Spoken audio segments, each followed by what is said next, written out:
Hi everybody, welcome back to Command Phase. Today I'm super excited because GW earlier this morning dropped the Tyranid Datasheets on us in what I think is just going to be datasheets every day, probably for the next several weeks, so it's going to be busy around here. Just want to go through and take a look at them. We got army rules here, we got all the stratagems that Tyranids have available to them, and it's going to be great. I'm super excited. So let's just go through these. I'm just going to give my general thoughts. A little bit of a note about how these kind of like live reaction videos are going to work.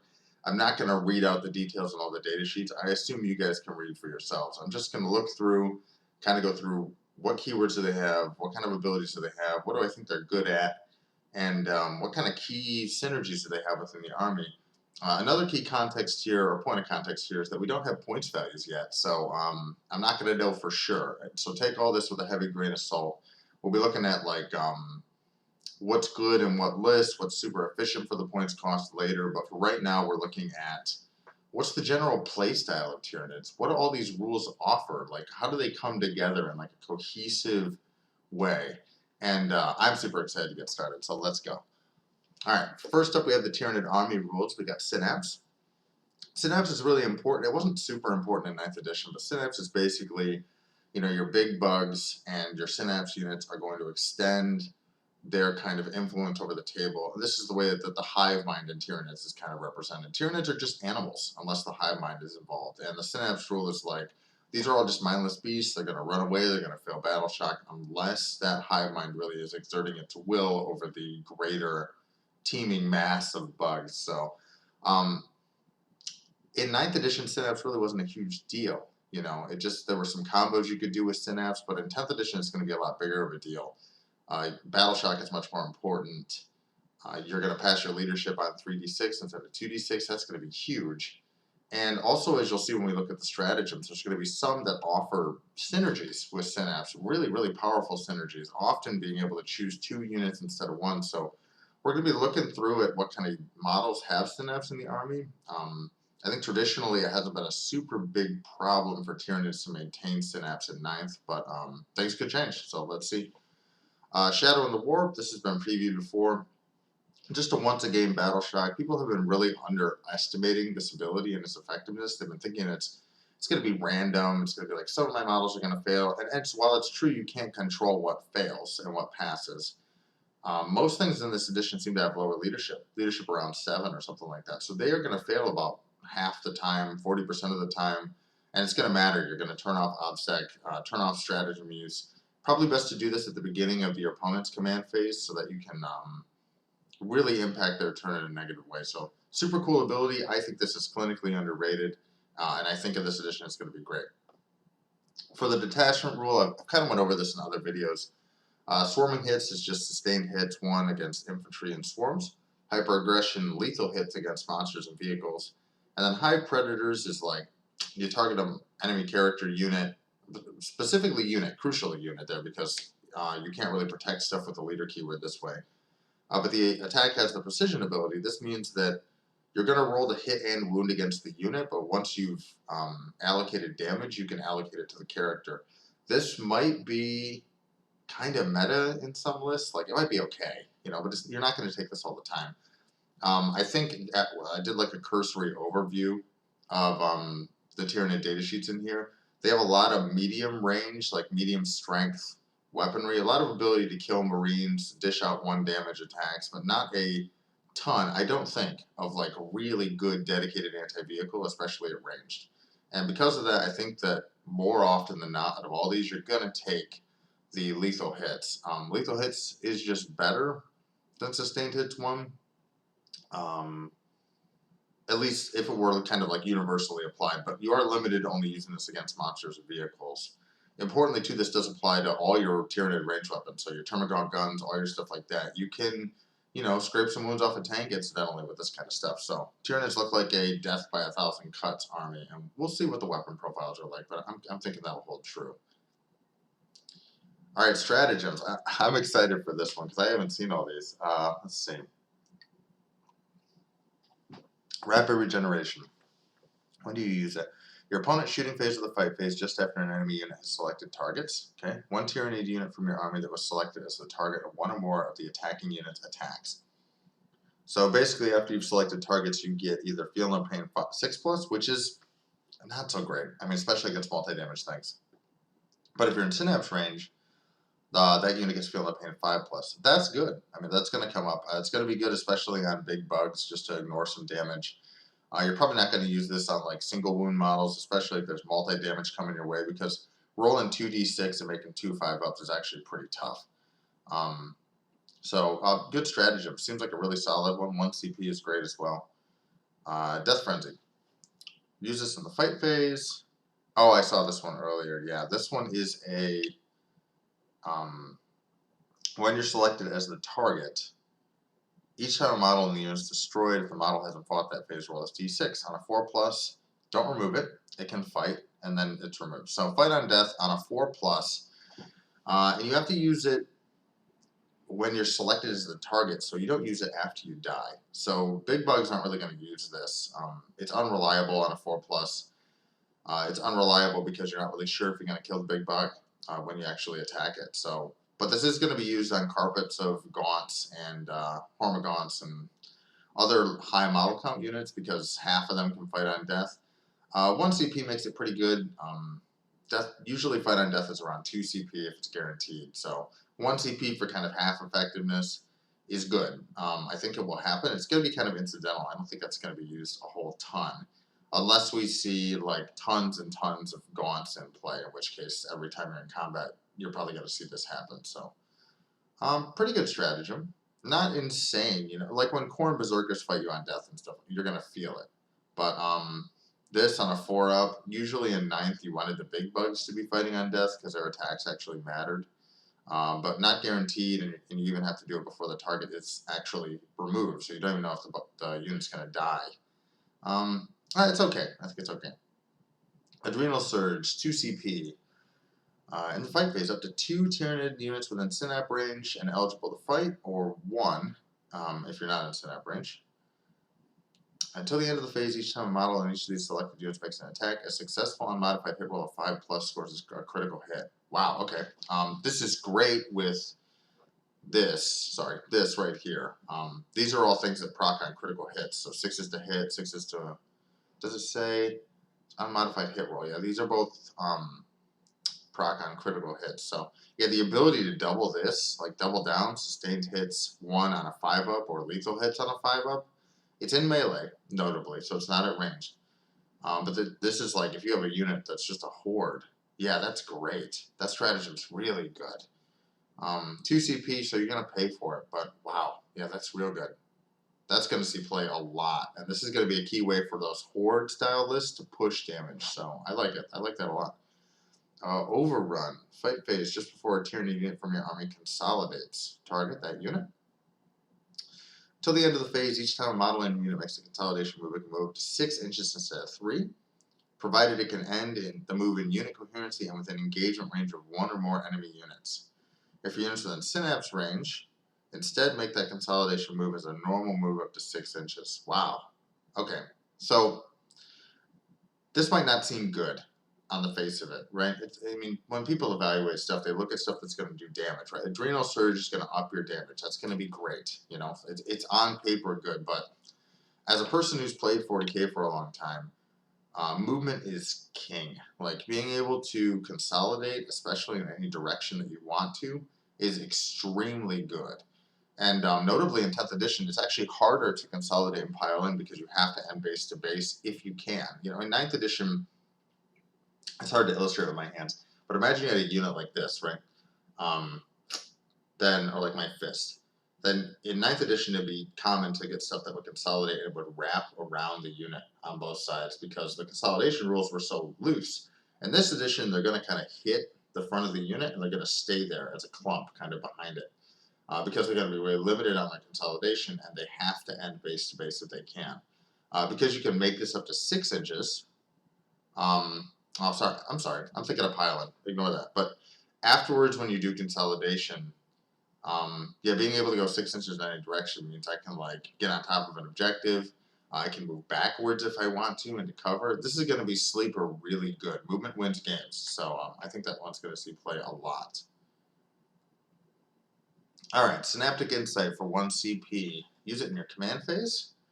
Up to 2 Tyranid units within Synapse, up to 1 if you're not in Synapse. Select 1 hyper adaptation until the end of the battle round. That hyper adaptation is active for those selected units in addition to any other that may be active for your army. I'm not sure if this means you can double up. Does this mean you get lethal hits 2 or sustained hits 2? I'm not really sure. That probably needs an FAQ. Oh, you can't select the same you selected at the start of the first battle round. Okay, so this lets you either get sustained hits or lethal hits. It would let you snipe a character if it's at a key moment. That's good. The flexibility is really good. If you... It's up to 2 as well for 1 CP. So yeah, I mean, if you choose lethal hits, but you still need to pop off with sustained hits against infantry, especially against infantry, then you can do that. It's going to cost you 1 CP. It's going to be 2 units if you're in Synapse. That stratagem is extremely powerful. That's going to happen all the time, just as a way to reliably push damage. These stratagems are great so far. Endless Swarm, we've seen this one. Up to 2 units with the Endless Multitude keyword, you can revive up to D3 plus 3.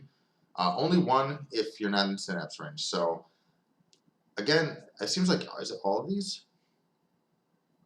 Not all of them, but most of them. Looks like this one, oh no, that's Synapse range as well.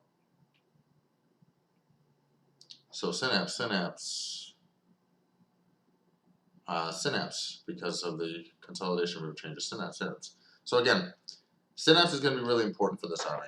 It's not going to be a thing where it's just like incidental, I can maybe pull off some combos or extend some abilities or stuff. It's going to be really key to using these stratagems effectively. These stratagems go from being good stratagems to like excellent hyper efficient stratagems if you're in Synapse range. So that's really cool stuff. If all stratagems are like this for all armies, because in 9th you used to have like, okay, you wouldn't use all your stratagems. You had like 4 or 5 that you memorized because the rest of them were either so situational or just kind of useless. So even though there were options, you didn't really have them memorized. You just used them when you needed them every once in a while, like a niche scenario. These are all good. These are all extremely good. And they're going to be key to the Tyranid's game plan of basically what I'm reading from these is overwhelm, melee focus, I can regen units, I can protect some stuff. This plus the flavor of these hyper adaptations is showing me that the Tyranids are a swarm-based, melee-focused force. So we'll see if that holds true. But that's what I'm getting so far. Alright, enhancements. This is my first time seeing stuff like this. Get my mouse out of here. Alien Cunning. Tyranid model only, of course. After both players have deployed, select up to 3 units from your army to redeploy them. You can put them in strategic reserves if you want. That's great. Redeploys are excellent. They are. I think you can take up to 3 of these in a list. I can imagine a world where you don't see the ability to redeploy as long as it's cheap. Back when it was like warlord traits and enhancements, or relics as they were called, were kind of limited. You could take 1, 2. You paid CP for them. There were a ton of them. Only some of them were good, and they weren't free. You might not see stuff like redeploy, even though redeploy is extremely powerful. But that's really good. Redeploy, the ability to mess with your opponent's game plan, do stuff after you know what your opponent is, where they're going to be on the table, is really great. All right, perfectly adapted. Tyranid model only, again. That's probably going to be, yeah. Once per turn, you can reroll 1 hit roll, 1 wound roll, 1 damage roll, 1 advanced roll, 1 charge roll, and or. Okay, that's an important word. I thought it was going to say and. Saving throw made for the bear. Okay, that went from being like amazing to just being okay because of that word or. Rerolls are nice. If it was and, this would be busted. If it's or, it's just okay. We'll see. Synaptic Linchpin. While a friendly Tyranid units within 9 inches of the bear, this unit's within Synapse range. Okay, that's really good. That's really good. A 6-inch bubble on the table, you know, it's about like that. A 9-inch bubble is like that. It's almost, I don't know if my math's right, but it's almost double the size. When you don't really know how good 9 inches is until you measure it on the table and you see that it's like, wow, that's like really big. It's really easy for me to fit my Synapse stuff. Synapse is, again, for battle shock and stratagem use, is going to be really important for this army. So I think that's a really great enhancement. And adaptive biology. This bear has a Feel No Pain 5+ ability. At the start of your turn, if the bear has fewer than its starting number of wounds until the end of the battle, it has Feel No Pain 4+. Okay. Yeah, that's good. That's really good. It's not as important because of the way Leader works to get that Feel No Pain 4+. I mean, it's nice once you like scrape a unit of Tyrant Guard or Neurogaunts. I always forget Neurogaunts off the table. Then once you start dealing damage to the Leader, then the Feel No Pain is going to kick in. But if you have any big bugs that are standing on their own, they don't have the Leader keyword, and they're character units that can be given enhancements, then this is going to be good. If any of you guys have played against Tau and they have that like Crisis Suit Commander or Leader with the Stim Injector, so he's got Feel No Pain 4+. Once that turns on, it's basically the equivalent of take half damage always. And I don't know anyone who would have a big monstrous model they want to keep alive that would not take the ability to have all incoming damage. So that's really good. I think the standouts here are Alien Cunning, because redeploys are great. The Synapse Extension, and the Feel No Pain. Not super sold on Perfectly Adapted. Just one reroll can be crucial. We'll have to see if there's any bugs in this with like a limited number of really high value attacks. You might take it in that case if that's the case. Let's move on. Some really sick art. Okay, first data sheet, the Winged Hive Tyrant. Movement 12, so it's not movement 21 inches. Toughness 9. That's pretty middling. It's almost, I think, the equivalent of like toughness 7 in 9th. 2+ save, which is great. 10 wounds, leadership 7, OC 3. So, pretty respectable stat block. He's got fly, I'm assuming. Yeah, he does. Alright, what's his weapons like? Both are blast. Blast is a good keyword in this edition. 36-inch range, so he's going to shoot stuff. D3 attacks, ballistic skill 2. It's a decent profile. Stranglethorn Cannon, D6 plus 1, 2, strength 7, -1, 2 damage. Kind of a medium infantry, so medium to heavy infantry removing guns. You're not going to use this guy to pop vehicles because A, he's got the blast keyword, and B, he's got only D3 shots. So decent ability to remove medium or heavy infantry. And the AP is pretty good. AP1, AP2 is about what we're expected to see in this edition. Melee weapons, he's got the Bone Sword and Lash Whip, Twin Link, 6 attacks, 2, strength 9, that's great, AP -2, 3 damage. Everything else is again that middling profile, strength 7, 2 damage, but AP -2 still. No, this guy's great at killing Marines. You're not going to throw him at I mean, he'll do good stuff to a vehicle, right? I mean, he's damage 3. So if you need it in a pinch, he's not dedicated anti-vehicle. He's mostly dedicated medium to heavy infantry. Let's see. What can I take? Yeah, so I got the Bone Sword and Lash Whip. Oh, I have to replace the Bone Sword and Lash Whip with one of these ranged weapons. Other than that, I only get my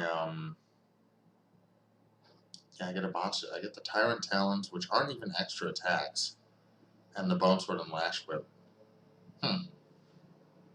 Yeah, I'm not liking the ranged weapons on this guy then. If my options are to take away from this kind of melee effectiveness. I mean, ranged is great, blast is great. Maybe it's good, but having extra attacks on monstrous scything talons. See, no, but you can. So you can either take Tyrant Talons or Monstrous Scything Talons for a boatload of medium infantry attacks, or you can have Tyrant's Talons and the Monstrous Bone Sword and Lash Whip, which rerolls wounds at strength 9. So you'll do stuff to vehicles with that too. It's an interesting profile. It's pretty good. It's kind of a take-all-comers. So you can do some stuff to vehicles with this too. He can explode. He's got Deep Strike, which is great, especially with the Rapid Ingress stratagem. Once you know where your opponent's moved, you can drop this guy like behind cover, and then on your turn, basically get him wherever he wants to go on the table with movement 12. So this is going to be a really crucial thing. Deep Strike with Rapid Ingress is going to mean that you can kind of reactively plan your turn out and keep this guy safe. I think you're going to want to do that because this guy does not have the leader keyword. And the way True Line of Sight works in 9th edition is like, basically wherever your wings are, if I can see part of your model, I'm going to be able to see you. And this guy's a huge, he's really hard to hide. If you don't deep strike him in, he just gets shot. I mean, he's okay. Let's see what his abilities are like. Once per turn, one friendly Tyranid unit within 12 can be targeted with a stratagem for 0 CP, even if another... Okay. So, I thought this ability was just going to be like Gilliman. I thought it was just going to be Gilliman. It's not just Gilliman. If this is on a lot of commanders, this is excellent. You know, your CP economy right now is 1 to 2 CP. You get 1 per turn. You start with 0. So any efficiency to that is going to mean that you're going to take this kind of stuff. He's got to be within 12 inches, so that messes with your deep strike strategy. And then psychic ability, again, on a 1, he's going to hurt himself, which actually might turn on that Feel No Pain enhancement. On a 2+, until the end of the phase, subtract 1 from attacks characteristics of weapons equipped by models in that unit. So you pick a unit within 12 that's visible, you reduce their attacks by 1, notably not to a minimum of 1. So you can turn off a unit's entire attacks with this, which, yeah, that both of these abilities are excellent. They're reason enough to take this guy, even though the profile, it's not really clearly specialized. It's a good profile. Don't get me wrong, it's a good profile. I'm not really sure if you take melee or ranged on this guy, but it's a good profile. So, but these abilities are excellent. And he's got a 4-up invulnerable save, 10 wounds, and then he's a synapse creature. That's looking good. He's not like the insane beatstick he was in 9th, but more of a commander, more of like a leader type unit. That's great. All right, Hive Tyrant. This guy's on foot. He left his wings at home. Toughness 10, save 2, leadership 7, OC 3, wounds 10. Same kind of ranged abilities with blast. Same kind of melee profile, but what can I take here? So he's got his monstrous bone sword, but he can take one of his ranged weapons. But he can also take one of his monstrous scything talents, which is, again, just the extra attacks here at the middling profile. So you can take the bone sword and lash whip and one of these 2 ranged weapons. So a lot more range versatility here. Also the leader keyword, so you can put him in a unit. Also synapse. This is the same ability. Okay, this is the ability that makes that winged Hive Tyrant so good. I mean, -1 attacks is great.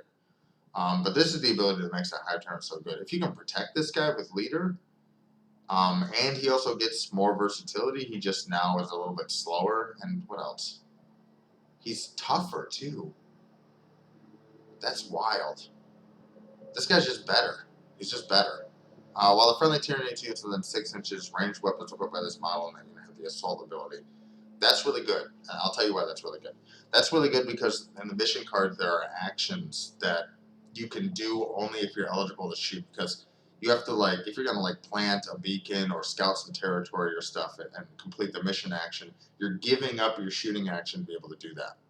Well, if you advance in this game, you're also giving up your shooting action. So a unit can't usually advance onto a key point on the board and do a mission that's going to complete an action. But this will allow you to do that because the assault ability allows you to still be eligible to shoot even if you advance, and that's really good because you're gonna have carpets of gaunts around this guy. Probably Termagants are going to be action monkeys because they're going to benefit from this. Hormagaunts aren't going to have ranged weapons. And they're going to be able to then spread out their movement plus an advance roll, get to a key spot on the table, and do stuff. So that's going to be really... I just don't see how this guy isn't just better than the winged Hive Tyrant. He just is. I mean, we'll see points, right? He might be more expensive for some reason, but this guy's great. You're going to see this guy, I think, in basically every list. He can only be attached to Tyrant Guard. That's not surprising. I think that the Hive Tyrant can't be attached to Tyrant Guard. I think after we look at all the leaders, we'll kind of look at the units they can lead to kind of gauge their effectiveness and give us a little bit more context. So, all right, moving on. Swarmlord. Movement 8, toughness 10, 2+ save, 10 wounds, leadership 7, OC 3. He's got the leader keyword again. He's got Shadow in the Warp and Synapse. He's got a Psychic Torrent weapon at 18-inch range with D6 plus 3 attacks. 2 damage notably as well. So this guy, if he overwatches, he'll remove some Marines. That's actually a pretty respectable overwatch attack. Auto hitting, he's going to kill models every time he shoots. That's good. Melee weapon, Bone Sabers, 8 attacks. Strength 9, AP -2, 3 damage, 2 up. Okay.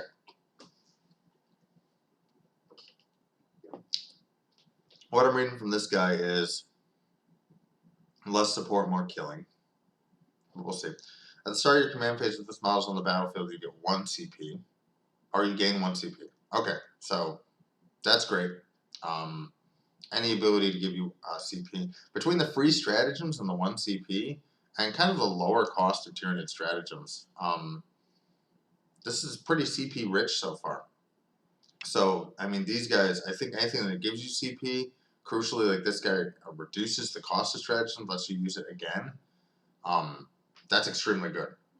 So these guys probably see play just off that utility alone. Once per battle, after your opponent uses a stratagem, if this model is your Warlord, it can use this ability. If it does, till the end of the battle, increase that stratagem cost to your opponent by 1 CP. Okay, so it's kind of an old, Drukhari had a thing called Agents of Vect where they would do the same thing. In a edition where CP is much less plentiful, that's extremely good. I mean, basically, you would, you know, when you have 6 or 7 CP, 4 or 5 CP, that doesn't hurt so bad. But it's until the end of the battle, you can take a key stratagem your opponent wants to use. Like, say, Fight on Death for Space Marines. I make that 3 CP. When are you using it? You can use it with Gilliman, because it'll cost 0. But, like, when are you going to have 3 CP sitting around? So there are key stratagems you can turn off with this. And the +1 CP and essentially -1 CP on something that's crucially important to your opponent, this guy's great. This guy's going to be on the table. And you count as in Synapse if you're within 9. So that's, yeah, excellent. So Synapse control, command phase stuff, really respectable melee profile, decent shooting attack at killing Marines, invulnerable save, leader keyword. Again, it's Tyrant Guard. We'll take a look at them in a second. This guy's an epic hero, you know, so you're only taking 1. But he's excellent. That's excellent. Wow. Okay. So let's see. Broodlord. Movement 8, toughness 5, save 4, wound 6, a middling profile then. Broodlord claws and talons, 5 attacks on 2s, 6 -2 for 2 damage. Again, middling, okay. This guy probably isn't going to cost a lot of points, but we'll see what else he does. He's a leader with Scout 8. He's got Synapse again. While this model is leading a unit, weapons equipped by models in that unit have the devastating wounds ability. So that's good. We'll see what he can lead. He can lead Genestealers. Okay, only Genestealers. Okay. That's good. I mean, so Genestealers, right, if we take a look at their card, let me find them real quick. Where are they at? I'm going to take a look at them real quick. Did I miss them? No, here they are. Okay. So Genestealers right now, they get to reroll wound rolls of 1. And if they're within range of an objective marker, they reroll the entire wound roll. And 6 to wound. With devastating wounds, you're going to do mortal. So good synergy here. The ability to give this to a unit that has native ability to reroll wounds is real good. Is this guy? I don't think he's an epic hero, is he? No, he's just a character. So depending on points cost, you might see one of these attached to every Genestealer squad. Like that ability is really good, especially because like with Genestealers, you want to push forward. You want to be fast. You have your scout move. You're going to hit enemy units on their objective. You're going to reroll a ton of wounds. You're going to kill everything. That's the idea with these. He also has devastating wounds and twin links, so he natively gets to reroll his wound rolls and will do 2 mortal wounds on 6s to wounds. So yeah, it's very good. I mean, it doesn't say we reroll unsuccessful wounds either. You reroll all of them. So even if stuff wounds, you can take them out, you know, fish for 6s. So yeah, extremely good. We'll see how many points this guy costs, but just very good power force multiplier for a Genestealer squad. At the start of the fight phase, select one enemy unit. Within engagement range. Okay, so he's got to be kind of near the front.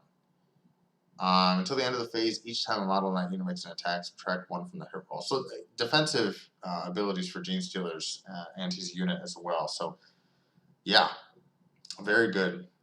Middling profile, but tons of devastating wounds. I'm liking the Tyranid leaders so far. They're really offering a lot of utility. That's great.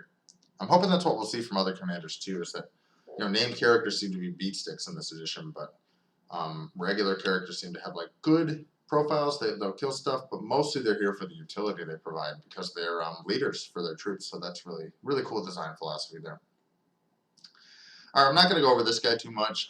We saw him in the Leviathan box. Personally, I mean, he can lead stuff, right? He can lead Gargoyles and Tyranid warriors with either melee or ranged weapons. And he can give him sustained hits 1, and he can fight on death situationally. But his profile's not that great. I think that in light of all these other leader options, it sucks because this is a new model, right? You know, and he's either going to fly 12 inches by himself, or he's going to attach himself to something that's going to slow his speed down, like warriors or gargoyles. He might be decent in gargoyles. We'll see what the gargoyle profile's like. But yeah, I'm not liking it. I think he's just okay, and it sucks because he's a new model, so you kind of want him to be better than just okay. But I think he's just okay, especially in light of the other leaders in this, I want to say book, because of codexes so far. He's just okay. Yeah, moving on. Not super impressed with that one. Alright, the Tervigon. Well, actually, I said before we go on, let's find Tyrant Guard, because they're going to be pretty important. Here they are. Tyrant Guard see play a lot in 9th edition. I can imagine they see play a lot in this edition, too. 6-inch move. That's important. Whatever's attached to them is going to... They rely on the toughness and the movement and the save characteristic of the unit that they're with. So any leader that's with these Tyrant Guard is going to get slowed down. Toughness 8. That's respectable. It's not incredible, but that's respectable. 3-up save, 4 wounds. 4 wounds is great. Damage through weapons are going to not be ineffective or not super effective. Leadership 8+, but again, you're going to have your leader with you, and you're probably rolling that 3d6. Bone Cleaver, Lash Whip, Rending Claws, Twin Linked. Yeah, 3 attacks at Strength 5, AP -1, 2 damage. You got to choose between these profiles. Which ones can you take? They come with Scything Talons and Rending Claws, and they can just replace them. So 3 is 5 -1. This is just a better profile. 2 damage plus Twin Linked. I don't know if in this edition there will be points costs associated with replacing weapons. I imagine this costs more points. It's just a better profile. Let's see. And while the character model is leading this unit, the character has the Feel No Pain 5+ ability. So any psychic damage you deal to yourself, potentially, any precision that comes through, it's good. I mean, I think that leaders are not super easy to kill in this edition, but I haven't seen everything. There might be a ton of precision out there, so you might actually find that really valuable. I like it. It's just nice. It's fitting. It's flavorful.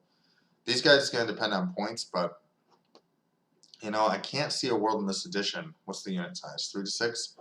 I can't see a leader in this edition that doesn't really want to be embedded in a squad, especially these Tyranid leaders, because they provide a lot of utility and they extend your synapse range. You really don't want them getting removed. So these guys are probably, they have a good profile. I have a feeling no matter what they cost, you're taking a couple. So seems like an auto take to me. All right, let's go back to the Tervigon here. Excuse me. Tervigon has movement 8, toughness 11, 2-up save, 16 wounds, OC 5. Okay, so we can contest objectives. At range, he hits on 3s, strength 5 AP, 0, 1 damage, 24-inch range. He's only got one of those weapons. He can replace his Scything Talons with these Crushing Claws if he wants to. So Crushing Claws, 4 attacks. Weapons go 4, that's interesting. Strength 12, AP 3, D6 plus 1 damage. Or more of Strength 9, AP 2. You're hitting on 3s this time. It's D6 damage. And this gives you some flexibility too. You can sweep for 2 damage at kind of a medium infantry killing profile. I'm not sure which one you take here. More attacks with Tyranids is going to be better because of lethal hits or sustained hits. And this hitting on 4s, 2 of those are going to go through. Maybe one's going to wound. It's probably not going to get saved. These are screaming to me the massive Scything Talons because the massive Scything Talons because of their versatility. And because they just seem like a little bit, well, vehicles are higher toughness than 9, so, we'll see. People might run massive Crushing Claws, but if it were me, I think I would take the Scything Talons, rely on my versatility and my lethal hits to try to push wounds through on vehicles. Deadly Demise D6. In the command phase, spawn Termagants. In the command phase, you can select one friendly Termagants unit within 6 and return D3 plus 3 destroyed models to that unit. Can't be selected more than once per phase. That's good. The ability to regen Termagants is going to be good. Wildlife friendly Termagants is then 6. Ranged weapons have the lethal hits ability. Again, I wonder if that stacks. Because lethal hits too would be very good. 6s to hit. Auto wounding. To give you an idea how good lethal hits against vehicles versus sustained hits. Sustained hits, if you're wounding a vehicle on a 6, which you are with all these small, crappy guns. Sustained hits, lethal hits 1 is equivalent to sustained hits 6. Lethal hits 2 would be equivalent to sustained hits 12. Because again, if you have extra attacks that go through, like say you roll a 6, you get 6 extra attacks to go through. You're still wounded on 6s, so one of those translates to a wound. It's roughly equivalent to that. There's some math in there I have a little bit wrong, but lethal hits on small ranged weapons, especially if it's lethal hits too, that's pretty good. This guy's going to depend on how much he costs. Everything in here is, right? So, but I like the profile. It seems like nice, synergistic with Termagants. Kind of what I would expect it to do. It's tough. It's not going anywhere anytime soon. So, I like it. Old One Eye, 8-inch move. Toughness 9, save 2 up, wounds 9. Leadership 8, OC 3. Alright, this guy is an epic hero, so we'll see what he's got. Also, notably, excuse me, easier to hide than a Carnifex, because his model is smaller. He's an old boy, an old model. So he's got 6 attacks hitting on 3, strength 14, AP 3, d6 plus 1 damage. Extremely good profile against vehicles. And the versatility. 12 strength, weapon skill 3, strength 60 minus 1, 1 damage. That's just okay. I mean, you'll like it against chaff, right? You'll clear a bunch of chaff with that kind of profile. But the top one's what you're going to use pretty much against everything else. Marines even. Marines, Terminators, vehicles. It's a great profile. He's got Feel No Pain 5+ natively. He's a leader. What can he be? Carnifexes. That's interesting. Okay, so he can lead a bunch of Carnifexes. While this model is leading a unit, each time a unit makes an attack, you can reroll the hit roll. Again, you want him to lead a unit because then he rerolls his own hits. When he's by himself, he doesn't do this. At the start of each player's command phase, this model regains up to D3 lost wounds. Each command phase is going to gain D3. So, yeah, he looks great. I don't know how expensive he is. I don't know what Carnifexes are like in this edition, but this is a very respectable profile with really good synergies. Pretty fitting for an epic hero, so I'm liking it. I rarely see Old One Eye, and I really like Old One Eye. It'd be nice to see him in this edition. Alright. Moving on. Tyranid warriors with ranged bioweapons. This is strange because they've made these 2 separate data sheets now, so no more mixing and matching ranged weapons and melee weapons. I think it's probably good. It actually, funnily enough, means you can take more Tyranid warriors than you ever, well, not than you ever could, but you can take 3 of these and 3 of the regular ones with melee weapons and just have a ton of them. They do have the synapse keywords still too, so let's see what they're like. Tyranid warriors were nasty in 9th, so I'm curious to see. My guess is you come with a Devourer. You can replace it with Death Spitter or Spine Fists, and for every 3 models, you can take a Barbed Strangler or Venom Cannon. So this weapon or this one. Both blast weapons. Both 36-inch range. Ballistic skill 4. Wow, okay. D3, variable shots on these.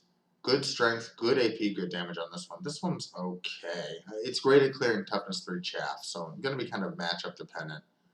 If you're against Eldar or Guardsmen or anything like that, these are going to be great. And it's for every 3. Yeah, the Barbed Strangler looks really nice. It's less attacks, it's 2 damage, it's AP 2. I'm a little biased personally against Marines. I play against a lot of Marines. So 2 damage to me is really enticing. But I could see a world where if the meta is really horde, there's a lot of 1-wound models that you're going to wound on 3 or 4s. So Necrons, Gaunts, Guardsmen, Chaos Demons could even be like that. Then the mass blast weapon with a lot of shots at this kind of strength profile that's going to wound toughness 3 on 2s could really see a lot of play. You start with a Devourer. It's 5 attacks for a Devourer, 18-inch range, strength 4. Spine Fists are 12-inch range, 2 attacks. Assault Pistol twin length. Okay, so you can reroll the wound roll on this. It's got assault, so you can advance and still shoot it. Because it's pistol, you can still shoot it in combat. 12-inch range. This is close. This is close. You might see Spine Fist. You know, that's a lot you can do with these. Death Spitter, 24-inch, 3 attacks, strength 5, 1 AP, 1 damage. You can replace all of them with a Death Spitter. It's less attacks. I'm not gonna do the math on this. This is good. You know, generic anti-infantry shooting. It's gonna blink off most vehicles. It's not quite the stuff we saw in 9th, but that's okay. And then a melee, bioweapons, 5 attacks, 3s, 5, -1, 1 damage. Good, respectable profile, even for a ranged unit. The -1 AP and strength 5 is going to be nice. This unit can just shoot and declare a charge in a turn in which it fell back. Okay, this ability doesn't get enough love. All right, I think it gets a lot of love, but I don't. In my opinion, it doesn't get enough love. I win so many games, especially in the late game, off of this ability. The ability to, like, you know, you're tied up in combat. All right, well, I'm going to leave. I'm going to leave my 6-inch move. I'm going to charge somewhere else and contest this objective. Or I'm going to leave and I'm going to shoot you so that something else can then shoot you, and then I can charge you again. You know, that kind of skirmish ability and ability to be where you need to be on the board, especially with OC2, really good. So I'm curious to see what these guys cost. There's a lot of utility, decent range profile.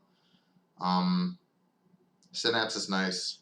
It's possible, though, that you just see mass gaunts because they have OC2 as well. They're cheaper and you can regen them. And this kind of damage profile, while good, is not, like, insane. You know what I mean? So we'll see. Alright, moving on to their melee cousins. Any tougher? No difference in the profile. Okay. 3 wounds is nice. These guys hit on 3s. They have AP -2 for 1 damage. 1 more attack. 1 more pip of AP. Okay. Twin linked is nice, right? We get reroll wounds natively on these guys. Okay, so that's good. I was like, that's what I'm missing. What am I missing here?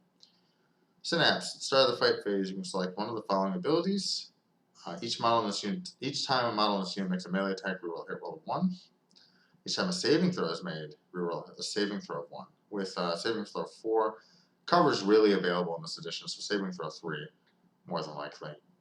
I mean, rerolls of 1s on 3s, I think, up you to around 7/9, something like that. Good efficiency there on the saving throw, assuming no AP, right? Each time models in this unit makes, so reroll hits is really good. You're probably going to see reroll hits. Reroll hits 1, especially with sustained hits or lethal hits, plus twin link, the ability to reroll all your wounds.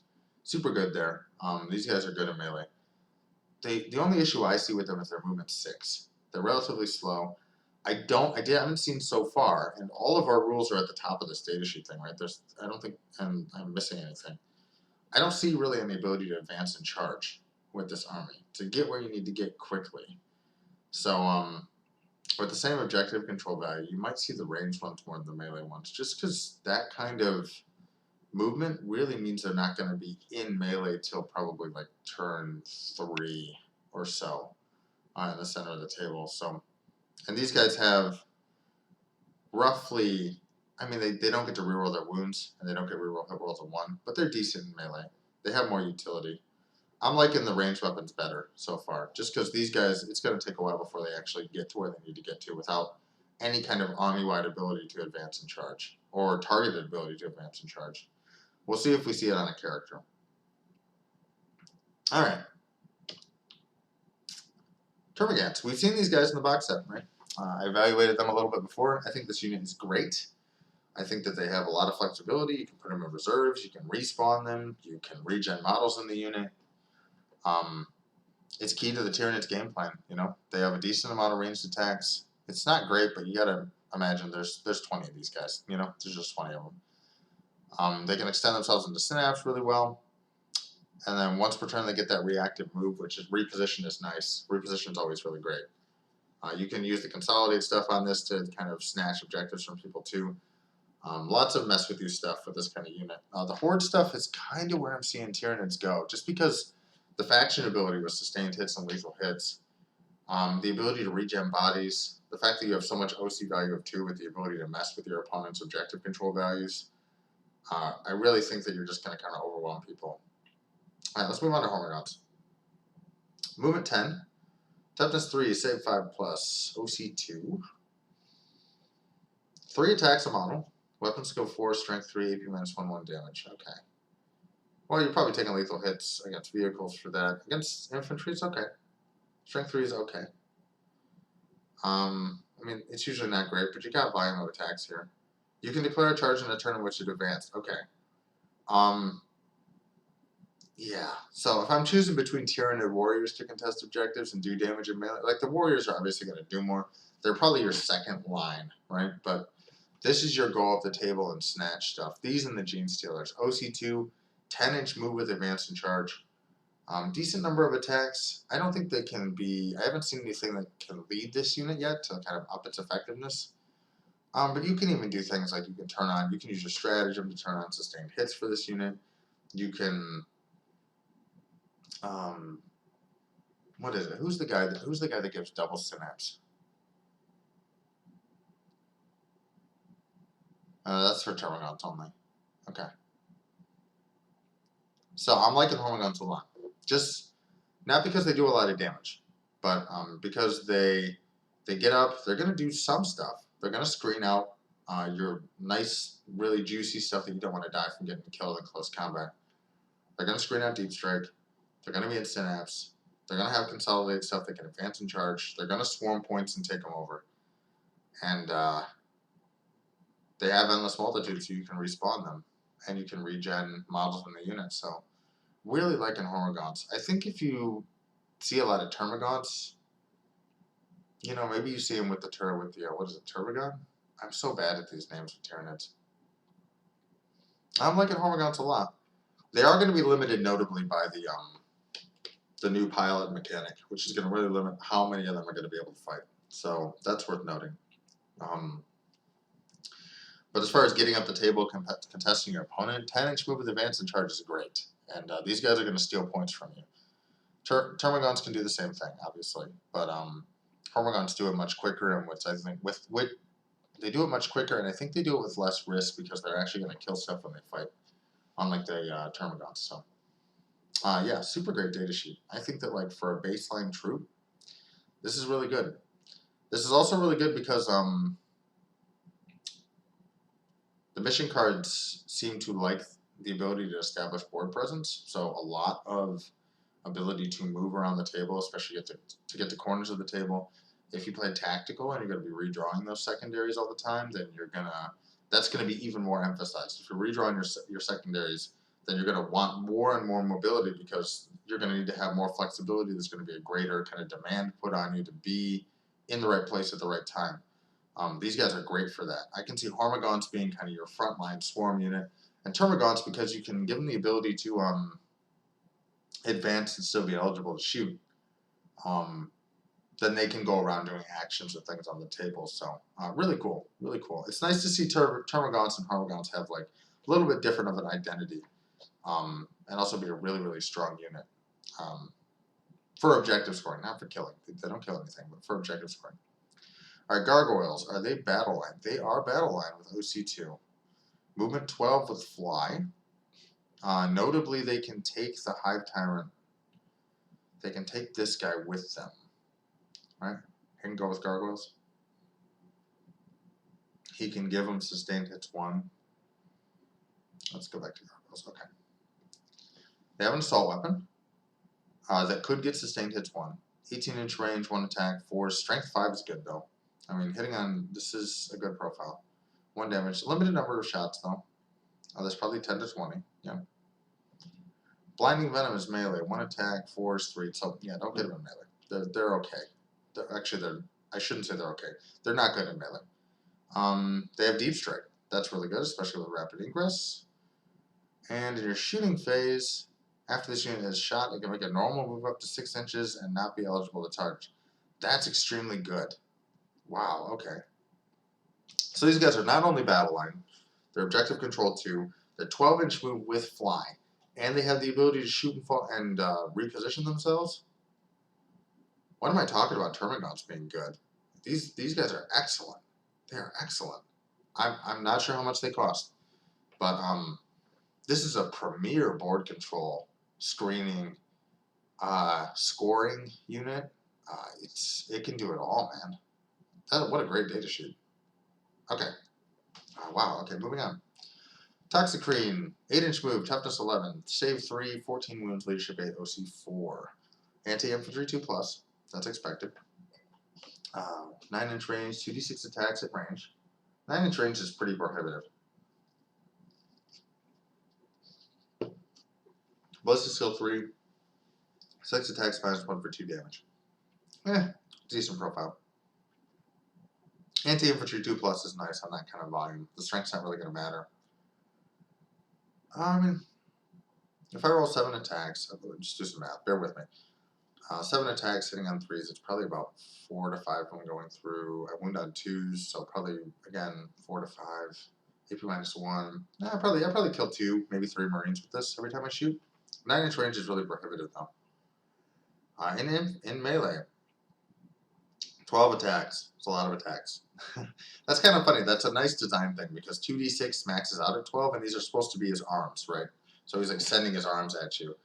But in melee, he gets all of his arms. Alright. Weapon skill 3 is strength 6, AP -1, 2 damage. Same profile. Anti-infantry 2+. 12 attacks makes this a lot more reliable against infantry. He does not have the leader keyword, though, so he's on his own. Toughness 11, 14 wounds, though, is still pretty good. Movement 8 is just okay. Actually, no, it's nice. Deadly Demise D3 Synapse. Each time an enemy unit, excluding Titanic units, are within engagement range, and they fall back on a 3+, they remain stationary. So he can stop people from falling back. That's nice. That would be way nicer, except you can shoot monsters when they're within engagement range. Okay, so this would be really great in 9th because one of the things you would do with monsters is you would shove them into melee, and if your opponent wanted to shoot them, they had to fall back from the melee. And in this case, they might not fall back, and then that guy's pretty safe, you know? Like, there's not going to be a lot, I think, from what I've seen so far in this edition, that's going to be able to really do much to this guy in melee. So if you can lock stuff in melee with him, then that's really good, right? It's like, I can keep this guy protected once he gets where he needs to go. But not so anymore. I just take a -1 to hit. I can still shoot you even if you're engaged. Just because you're a monster. Just because he has a monster keyword. So, not as good. I think it's situationally useful. It still will turn off that unit shooting. So if you can engage stuff like, I don't know, Devastators, anything with like a heavy weapon, if they have to fall back, then they're not going to be shooting for the rest of the turn. So it will come up. It'll matter. At the end of the movement phase, roll 1d6. On a 2 to 3, unit suffers for each enemy unit.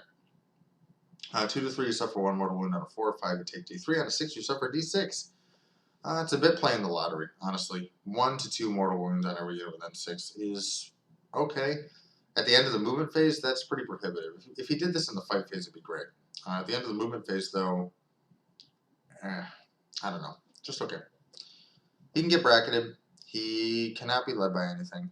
This is an okay data sheet. You know, I think if you have points and you're looking for some anti-infantry, squeeze this guy in, but he's not seeming core to the game plan of the army by any means. Tyrant Guard we went over. I think that they're pseudo-mandatory, really, considering most of your leaders are led by Tyrant Guard. This guy, too, actually, can be led by Tyrant Guard instead of Neurogaunts. And this guy I reviewed, I think this guy's excellent. I mean, I was gushing over him on the Leviathan box set review. I think 2d6 18-inch flamer with this kind of profile is going to kill Marines every time it shoots. And it's going to, if you have the CP for Overwatch, it's possibly doing this twice around. So, extremely strong. 18-inch, especially if you can shoot anything when it starts or ends its movement. Real good. So, this guy's great. In melee, he doesn't have much to speak of, but that's not his deal. He's not a melee boy. This thing, while he's leading a unit, you can add 1 to the hit roll if it's battle shocked, add 1 to the wound roll as well. So you add 1 to the hit roll. So +1 to hit in melee for the unit he's leading. And then he gives that to himself as well. And then if the unit's battle shocked, you add 1 to the wound roll as well. That's much better on Tyrant Guard than it is on Neurogaunts. So, Neurogaunt, we'll get to the data sheet in a second. It's a mixed bag. This guy, when you do Shadow on the Warp, subtract 1. Yep, super important for reducing leadership 8 to 7, or reducing sorry, reducing leadership 7 to 8 or leadership 6 to 7 is going to mean that your opponent's army is going to tilt from passing most of their battle shock with like 50 to 60% likelihood to failing most of it, like 40 to 50% likelihood to fail.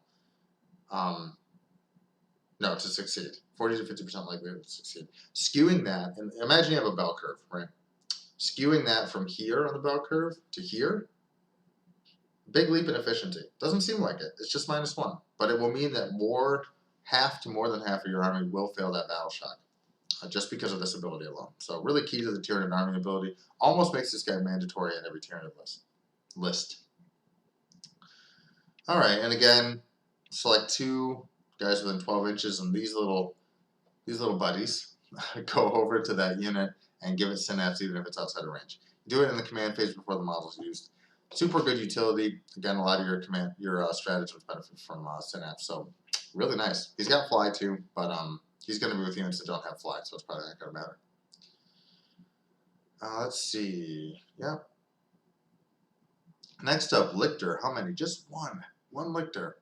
Let's see how much it costs. 6 attacks, 2s. Well, we'll start with the profile. Movement 8, toughness 6, 6 wounds, 4 up save.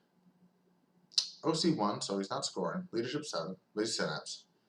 Melee weapons, he's got 6 attacks, hitting on 2, strength 7, commands 2 damage. Good. Fights first, excellent ability.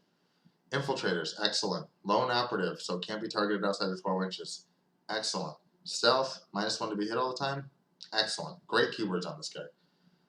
Feeder tendrils. Each time the spell destroys an enemy character, you gain 1 CP. That might not come up as much as you think because you're capped at gaining 1 CP, and you're probably already taking the Swarmlord to give you 1 CP anyway. So maybe in late game, if the Swarmlord's dead, this comes up.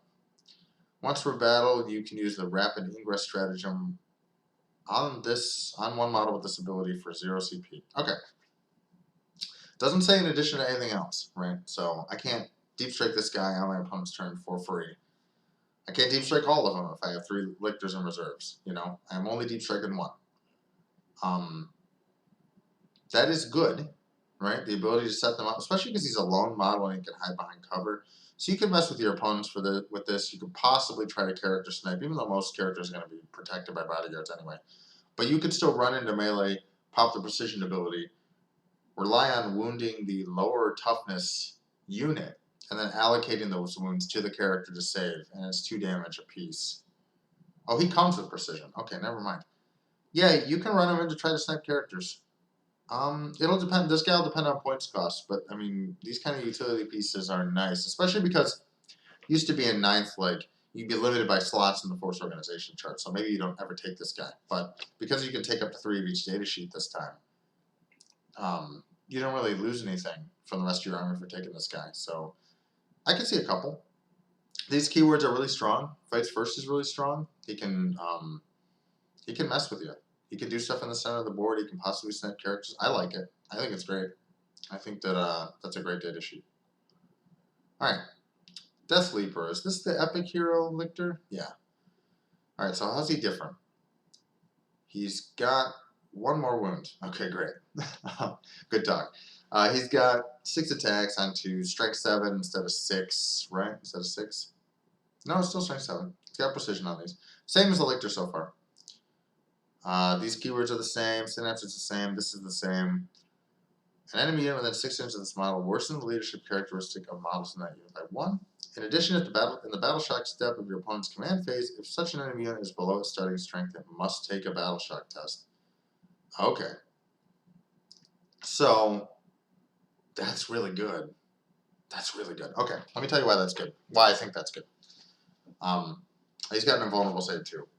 In addition to the -1 to be hit, the invulnerable save is really nice. Okay, so this guy, you can't rapid ingress him in. Your opponent's going to kind of know where he is, so they're going to get to play around him. That's important because there'd be no counterplay if you could rapid ingress this guy in. So, okay.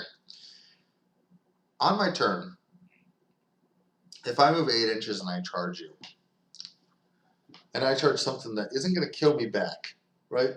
I charge something like, say, a squad of intercessors. First of all, I might wipe the unit. That might even give me my points cost back, depending on how much I cost. Second, If I kill that unit, I then get to consolidate further into your army. If I don't kill that unit, then I'm sitting there. But maybe I can position myself so that there are multiple of your units within 6 inches of me. Now on my opponent's turn, all those units, including the unit I'm engaged with, is going to have to take a battle shock test at -1 leadership. And it's going to happen in the battle shock step of my opponent's command phase. So this guy's going to force battle shock. He's going to do it en masse. It's going to be a -1.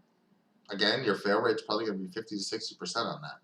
And in addition to his regular Lictor abilities, which are all good, all this stuff is good. It'll really depend on how much this guy's cost, but the ability to even send that guy in towards an objective, kill a bunch of like infantry models, and mess with the objective control value in the command phase before your opponent actually scores is real good. This guy's real good. Okay. The model can't be your warlord. Fine. Next up, Maleceptor. These guys were terrifying in 9th because they would just psychic you off the board. I don't think they'll do that this time. Movement 8. Good movement for a big bug. Toughness 11, wounds 14. This is kind of the profile we're seeing for these big monsters. Probably indicative of what we'll see in the rest of the edition too. Toughness 11 is good.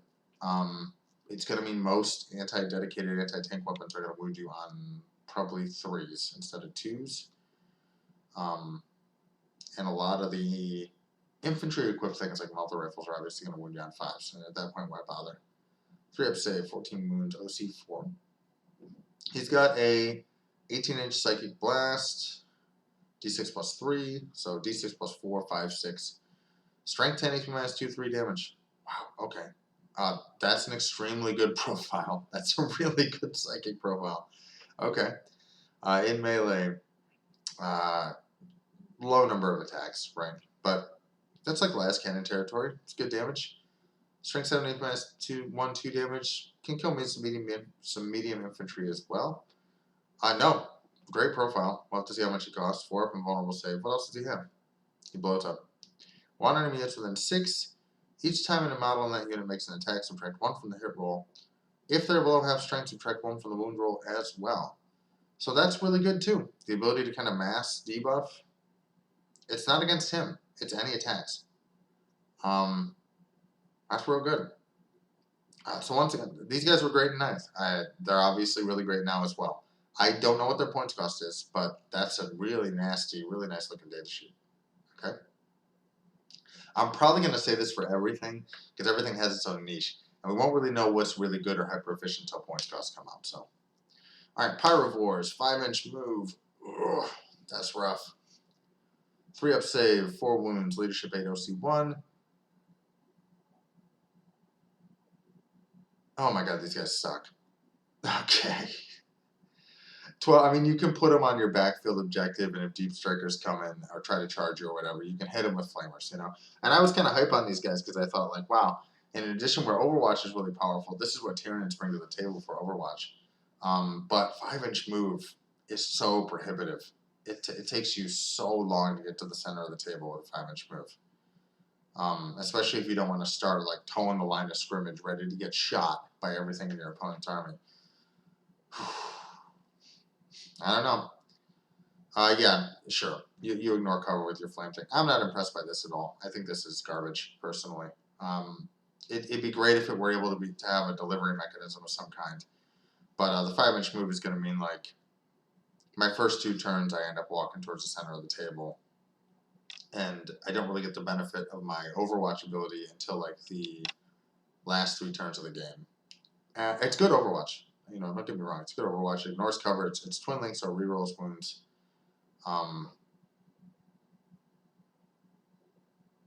And whatever you hit is gonna turn. It's gonna turn off cover for every other like shooting attack. That's flavorful, right? Because you stand up because you're on fire, so you can't hold cover anymore. I don't know. That makes it a little bit better. Maybe I'm underestimating these guys. I just think the movement's super prohibitive. I'm not liking it. I think you'll probably spend your points elsewhere.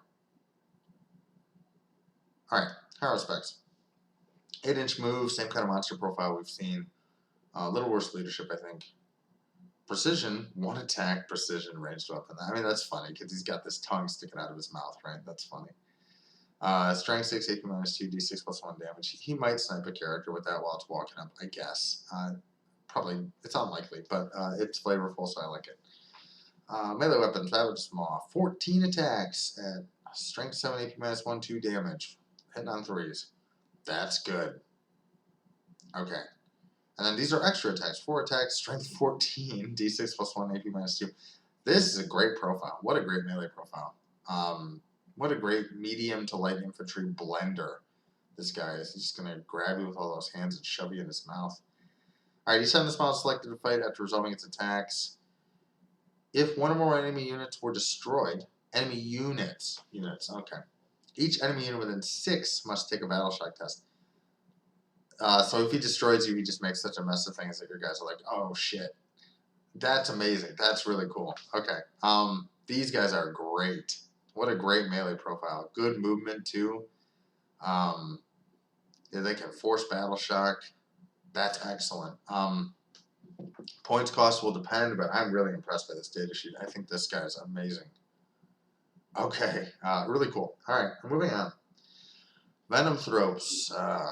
It's again anti-infantry, 2 up, 5 attacks, strength 3. Yep, you're banking on the anti-infantry. No AP here. Toughness 5, 4 up save, 6-inch move.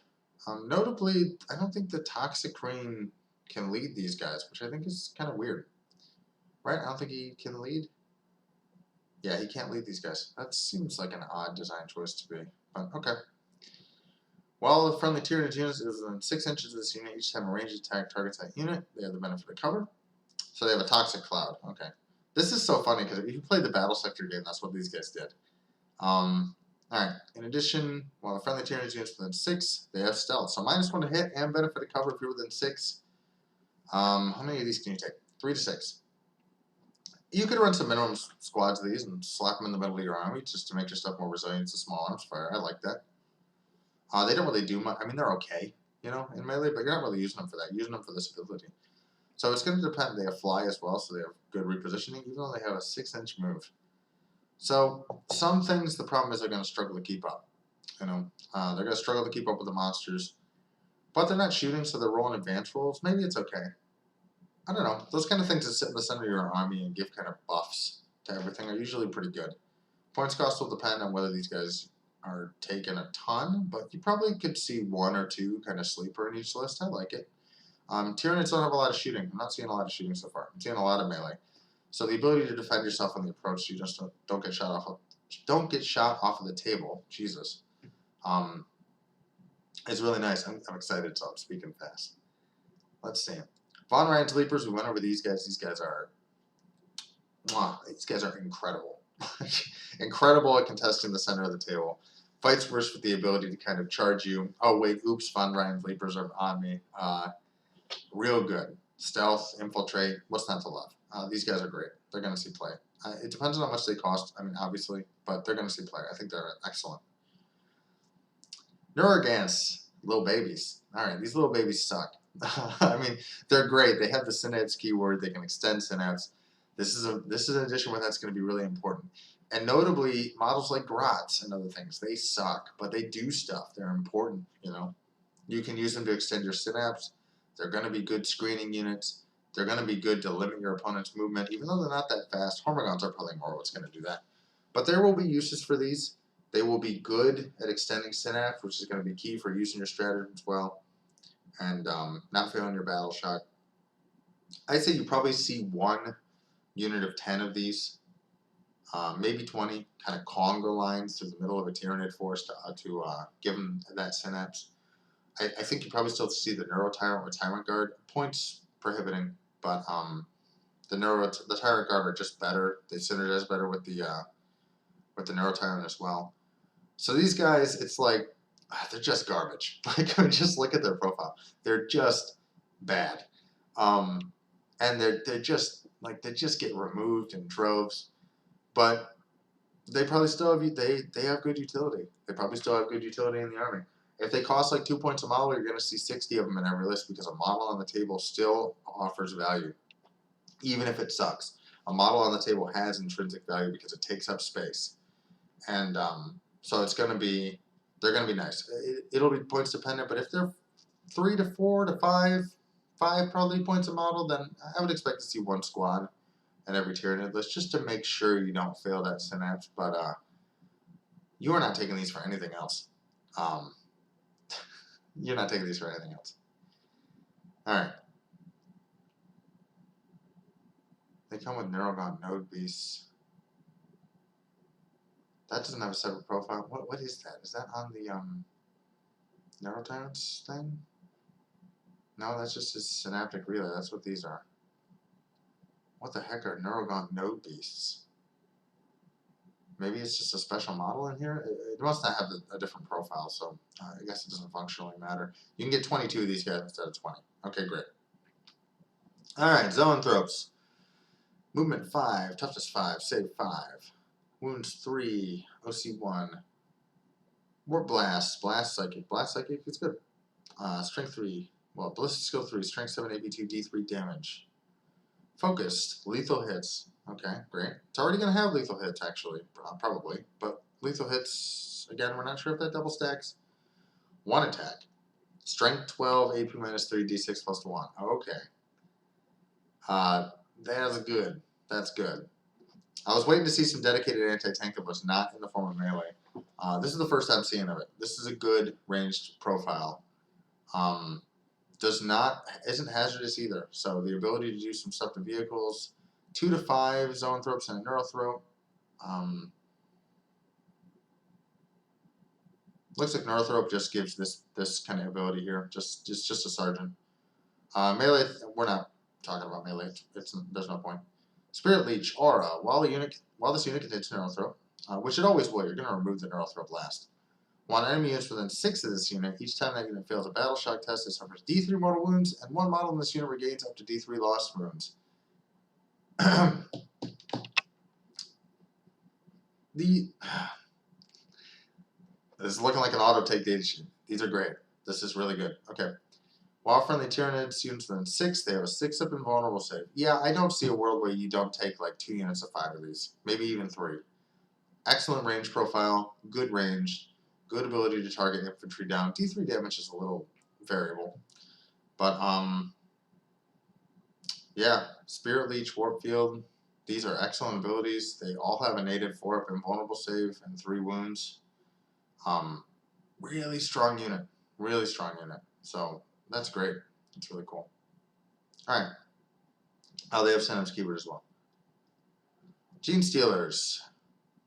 Movement 8. We already kind of went over these guys, especially with the Broodlord. These guys will run at you in melee with high AP and a high volume of attacks with either lethal or sustained hits, get devastating wounds with the ability to reroll all wound rolls, and just slap the shit out of you. So these guys are like excellent. With scouts too, I mean, they don't stand up to shoot. They have 2 wounds apiece though too. Wow. Okay. OC1 is whatever, but they're a missile. You know, they're not here to contest the board. They're here to kill stuff. Really solid, depending on how Broodlords are actually costing. I mean, you run them in 5 to 10. You can see 10 with a Broodlord. Each one of them, you know, they have a ton of them. It depends on points cost, but this unit is excellent at doing what it's supposed to do, which is to take territory from your opponent. We don't really see that represented in Hormagaunts. We see that in some of like the big models, right? The monsters and such, but we don't really see that ability to like just reach out and touch somebody and remove them. Every 40k faction needs this. They need some kind of missile piece that they can run in that's just going to kill whatever they're up against.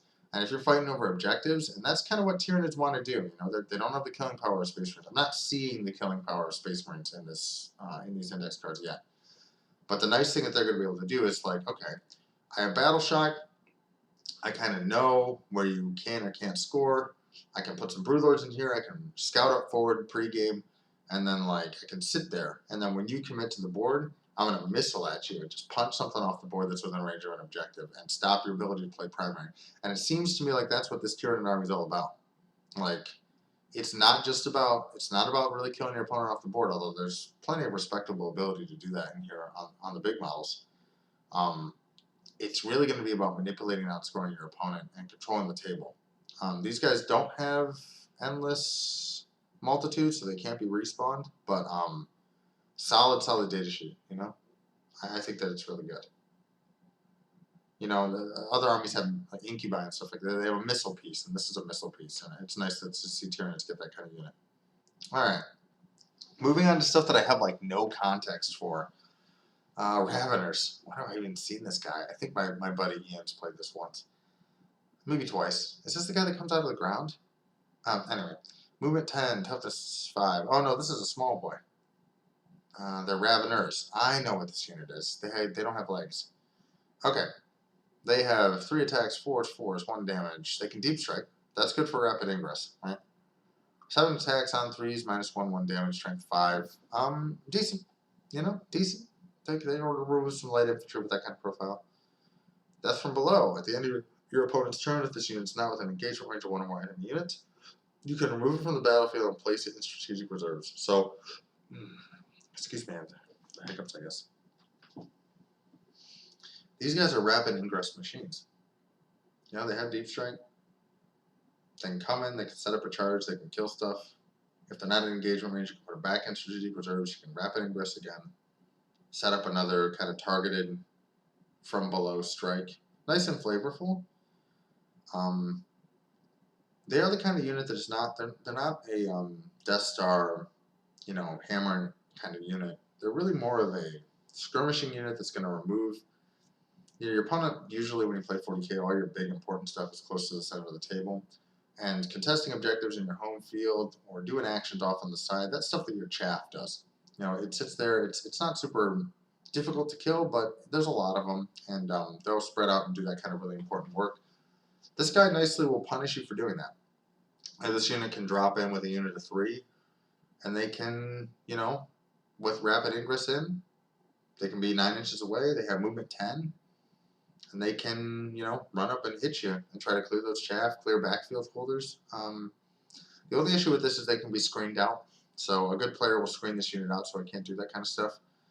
But it's an interesting utility pick against some lists, armies you might want to. You might want to take a couple just to do the kind of like skirmishy stuff. But there's already gargoyles and stuff in this army that can do that. Maybe even a little bit better than these guys can. I don't know. It's okay. I think that it's like a flex pick. It's a nice thing to have in your back pocket maybe. Points cost is really going to dictate whether these guys see play. Ripper Swarms. We went over these in the Leviathan box as well. Not much to write home here about. It's nice to have 4 wounds. It's nice to be able to deep strike. It's nice to screen stuff out. It's nice to have the objective control characteristic. This is the reason you take these. So, again, a Tyranid's ability to manipulate that kind of phase of the game, or that kind of element of the game so that they can outscore you is nice. I imagine these guys are really cheap. I imagine that with deep strike and rapid ingress, you can probably get them where they need to go. And so, I like it. I mean, I think that, like, even if you rapid ingress these in front of your opponent, you can do that to stuff charges, which is nice. It would have to be a long bomb charge, like a 10 to 12 inch charge, but you could possibly do it to stuff charges. You can do it to, you know, threaten a charge against something. Threaten the ability to turn off OC on your turn. If your opponent wants to shoot at them, please do it. You know, these guys are terrible. And if you're putting guns into these, you're not putting guns into my gaunts. You're not putting them into my monsters. So please remove these things. So these I think we'll see play just because they're another piece that helps you control the center of the table. Points will depend on just how much, but I like them. I like Ripper Swarms a lot. Alright, the Parasite of Mortrex. This is the Ripper Swarm Daddy, I think. Yeah, here it is, Ripper Swarms. Okay. 12-inch move with fly. Toughness 5. Wounds 5. No leader keyword. Lone operative, though, means he's going to be hard to kill. Well, he's going to be hard to target. Stealth at -1 to hits, nice too. Anti-infantry 3 with extra attacks. It's just 1 attack, though. It's like, okay, sure, great. So 3 damage, AP -2 attack that always wounds on 2s. I mean, it'll probably go through. Clawed Limb, 6 attacks on 5s, -1. Hitting on 2s. Yeah, decent. Not super impressive melee profile. Each time an infantry model is destroyed by an attack movement, this model's barbed ovipositor, you get to add a new Ripper Swarm to your army, consisting of D3 models. D3 is good, and set up within 3 inches. If you do that, that Ripper Swarm can be set up within engagement range of the destroyed model's unit, but not within engagement range of other enemy units. At the start of the fight phase, select one enemy unit with an engagement range. That unit must take a battle shock test. So, what do we think about this guy? Points are really going to dictate it, man. Because, like, Ripper Swarms are great. The ability to Battle Shock is great. This thing is not good at surviving. Especially once it gets into melee, like, hard to imagine a world where it punches something that is not going to punch it back and, like, significantly hurt it. And if I just run the Parasite in and kill 1 to 2 models and then get traded back on, right? And then just, like, but I kill the model with my Ovipositor, so I get 2 Ripper Swarms. Okay, like, is that worth it? I don't really think so. I mean, having the OC value is nice, so it's going to really be dependent on points. If I have the ability to flex, then, like, maybe this sees play. Battle Shock is nice, too. That's at the start of the fight phase. You might be able to turn off their ability to use stratagems on the unit. This guy could be a good force multiplier that also turns off objective control. It's going to depend on points. If I have the points to spare 4 extra pieces like that are force multipliers, then great. I'll take this guy. And he'll give me some additional utility and scoring potential in combat. But he is not a run-in beat stick, you know. He's a utility piece. So utility pieces, it's going to depend on what they cost. More so than other units. I think utility pieces depend on what they cost. All right, Mawloc. This is the guy I think that comes out of the ground. 10-inch move, toughness 10, wounds 14, toughness 10 instead of 11. Interesting. Okay. OC4. He's got a big jaw that he can open extra wide. He's got anti-infantry 4 with devastating wounds. That's great. But it's 1 attack, so never mind. It's not great.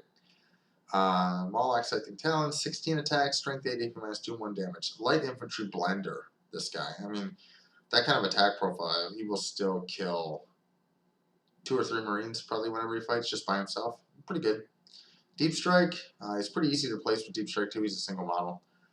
Each time this unit is set up using the Deep Strike ability, roll 1d6 for each enemy unit within 12 inches of this model. On a 2 to 4, that unit suffers d3. On a 5, it suffers 3. I must take a Battle Shock test. The way Deep Strike usually works, you're not going to Deep Strike single entities within, like, you know, the center of an enemy formation, which is really where you want this guy. You want this guy in the center of the enemy formation to maximize that. Usually it's on the outskirts. You know, usually you come up from the ground, you maybe hit 1 or 2 units with this. If the opponent's deep striking you, well, not deep striking, if the opponent's screening you out really well, like taking a 5-man unit and stretching it to deny your deep strike, you're maybe only hitting 1 unit with this.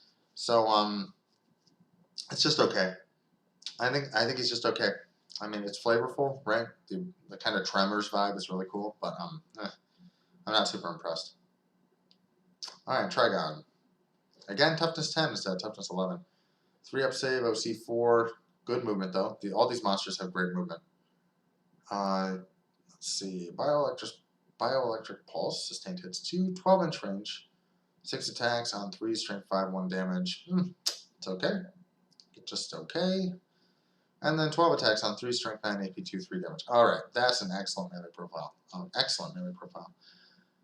He's got Deep Strike. Each time this model is set up on the battlefield using Deep Strike, it can be set up anywhere on the battlefield that is more than 3 inches horizontally from all enemy units. Okay. When doing so, if this model is set up within 9 inches or more of 1 or more enemy units until the end of the turn, it's not. Okay, so if you set up within 3, you can't charge. So why would I set up within 3? Why with a single model would I set up within 3 if I can't charge? I mean, it's got OC4. Maybe you can contest a point with that. I don't really see the point of that. If I can't set up within 3 and also charge, I'm setting it with a 9. I'm going to shoot you anyway. You know, it's a 12-inch gun. I want to make it into melee so this guy does what he does. He doesn't have really anything else going for him. Yeah, again, I don't know. I think it's a bit of a miss. I don't know why I would set up within 3 inches of all enemy units. If he's really cheap, then yeah, I guess he's a deal with me now distraction card effects. But I don't generally like to pay for a like deal with me now. Especially because I could set up within 9 inches, probably be less vulnerable, and also still have the ability to make the charge. But I mean, the fact that he's a deep striker with this kind of profile is good. But I've not yet seen any ability in this army to reroll charge rolls or advance and charge, anything like that to set these charges up or make them more reliable. So, I don't know. I don't really like it. I think it's a little bit risky to run something like this. Alright. Spores. 4-inch move, toughness 4, 7 plus save, wounds 3, leadership 8, OC 0. Okay. Deep strike. Cannot start or end a unit. Oh, wow. Enemy units cannot start or end advanced moves within 6 inches of this unit. Okay. Each time an enemy unit ends a move within 3 inches of this unit. So that would be charge moves, really. And each time a model in this unit ends a move within 3 inches of an enemy unit, roll a d6. On a 2 to 5, the enemy suffers d3 mortal wounds. On a 6, it suffers d6. The model in this unit that caused this roll is then destroyed. You can take them in units of 1 to 2.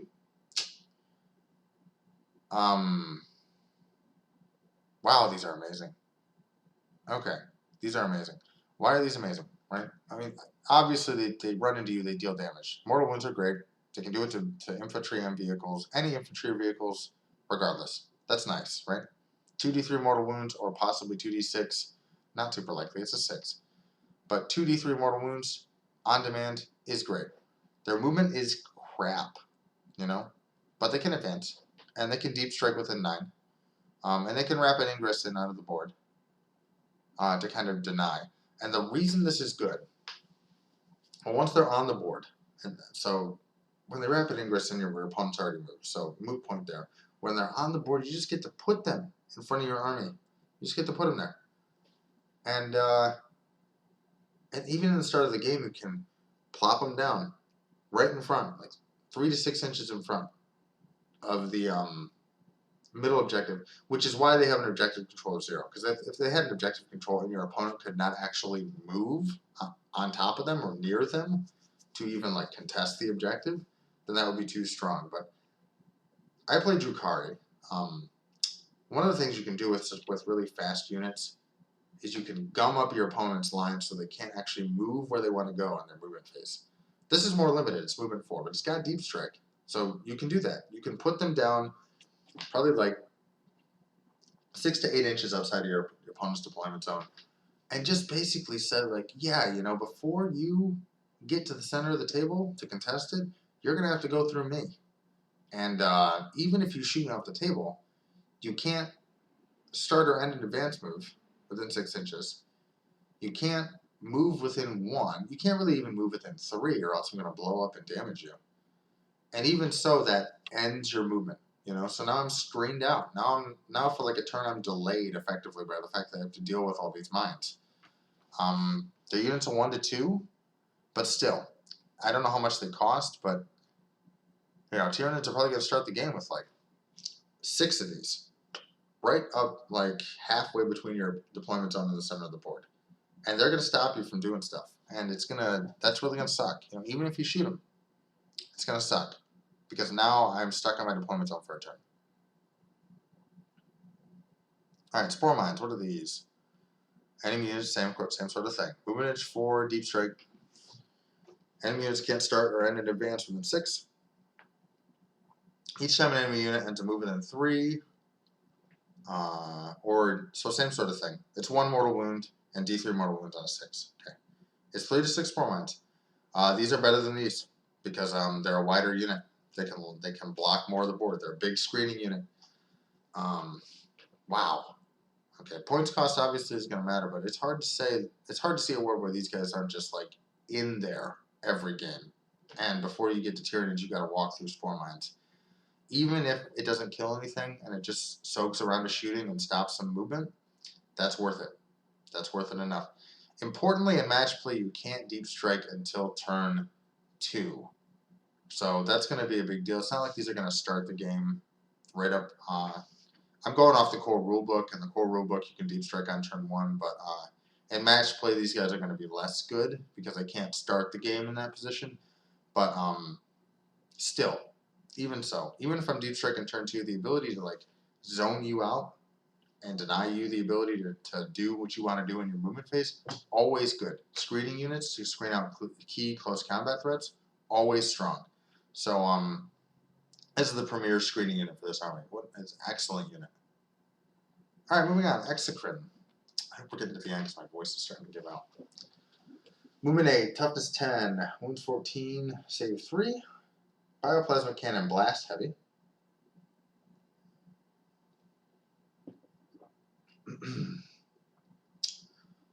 So hitting on 2s if he stays still. D6 plus 3 shots. Strength 8 AP minus 3, 3 damage. Okay, really respectable shooting profile for anti-light and heavy infantry. You know, you'll remove Terminators and stuff with this kind of thing. And then, not too much to write home about. 3 attacks at strength 7 in melee. You're not really there for that. Nice range profile, though. Good, respectable anti-infantry. Not super great at vehicles, but you can get lethal hits again. You know, you can take these lethal hits, and now this Exocrine is like a take-on all-comers shooting unit. So, good. Really good. In your shooting phase, after this model is shot, select one enemy hit by one or more of those attacks. Until the end of the phase, each time a friendly Tyrant model makes an attack, not just ranged. Oh, it's until the end of the shooting phase, so it is ranged. Reroll a hit, roll a 1. Okay. So you shoot something with him first, and then you can scrape stuff off with your Termagants and stuff. We're going to reroll hit rolls a 1. And probably, again, try to fish for lethal hits, especially if they're shooting a vehicle. So, really nice. Good data sheet here. It's going to depend on how much it costs, but it's nice to see some solid range in the Tyranid army. That's a solid range gun. You know, it's not specifically an it's not the Zoanthropes. You know, it's not going to destroy vehicles like the Zoanthrope stuff, but it is a good take-all-comers with lethal hits, and you can also fish for lethal hits with your other range stuff whenever it decides to shoot. So there will be lists that run a lot of Termagants, and the guy that spawns Termagants and these, and they'll try to kind of focus you down if you're infantry, and then if you're vehicles, then just rely on sheer volume to actually deal with the amount of vehicles you're bringing. Pretty cool.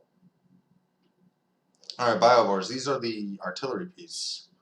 Movement 5, but that doesn't matter. It's a 48-inch gun with D3 attacks. It's indirect fire, so you're not moving these guys unless they're being threatened. Again, most of this other stuff doesn't matter. These guys sit behind cover all game, so the profile's not super important to me. Blast, devastating wounds, heavy, indirect fire. Okay, so +1 to hit. So on 3s if you didn't move, but -1 if it's indirect, so on 4s. D3 attacks with Blast. Blast is going to make it more consistent. Devastating Wounds is going to do mortals on 6s to wounds. So, respectable gun. These guys come in 1 to 3. In melee, who cares?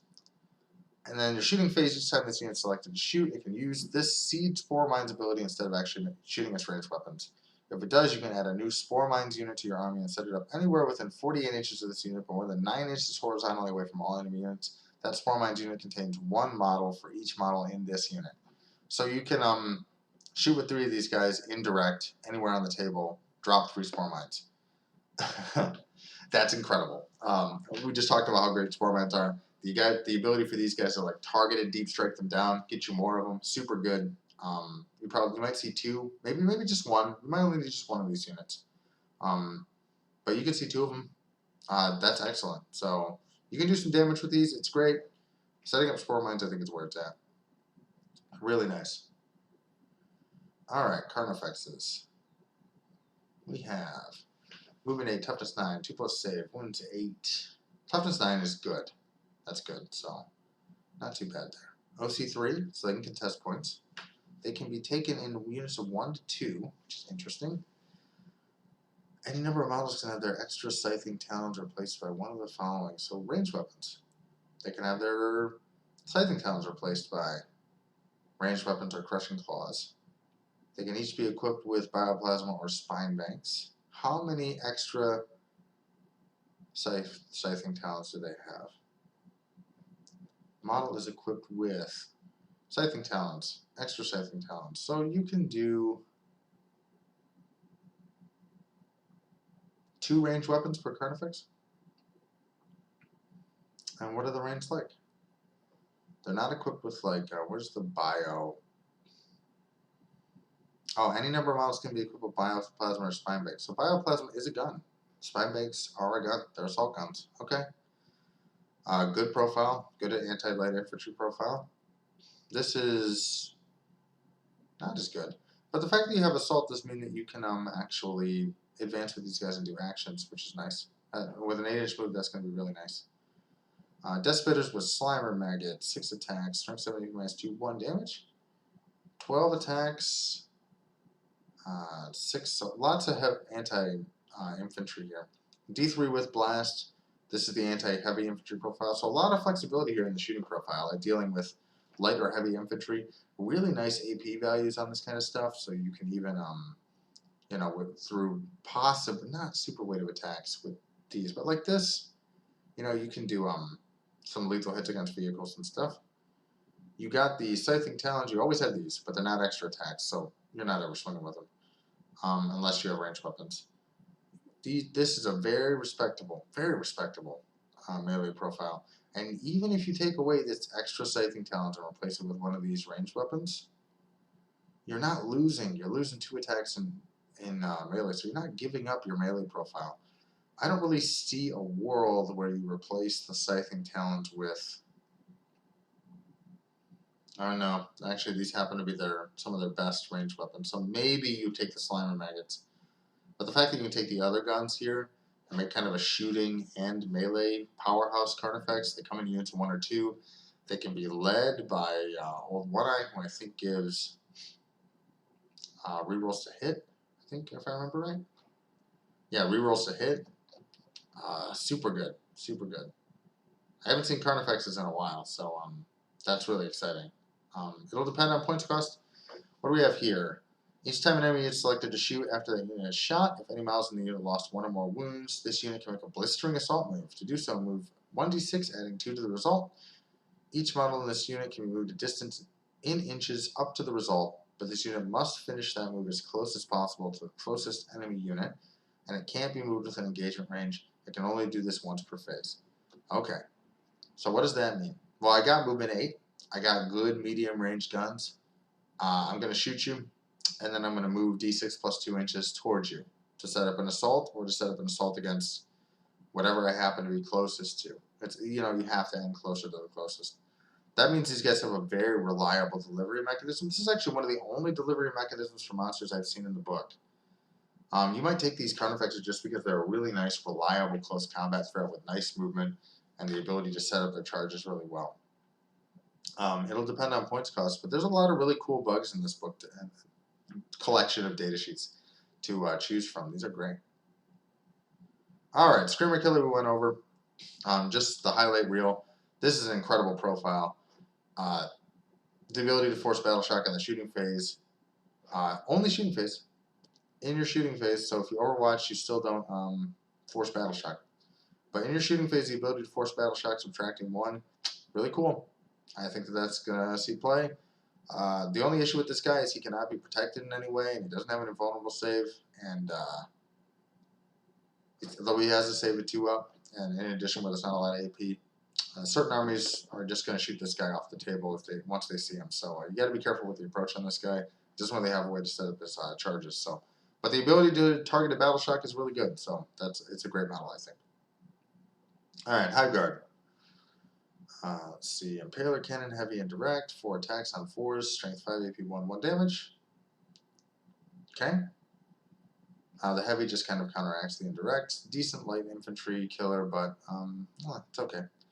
Shot Cannon, Anti-Vehicle 2+, 2 shots, 3s, so 3s and then 2s.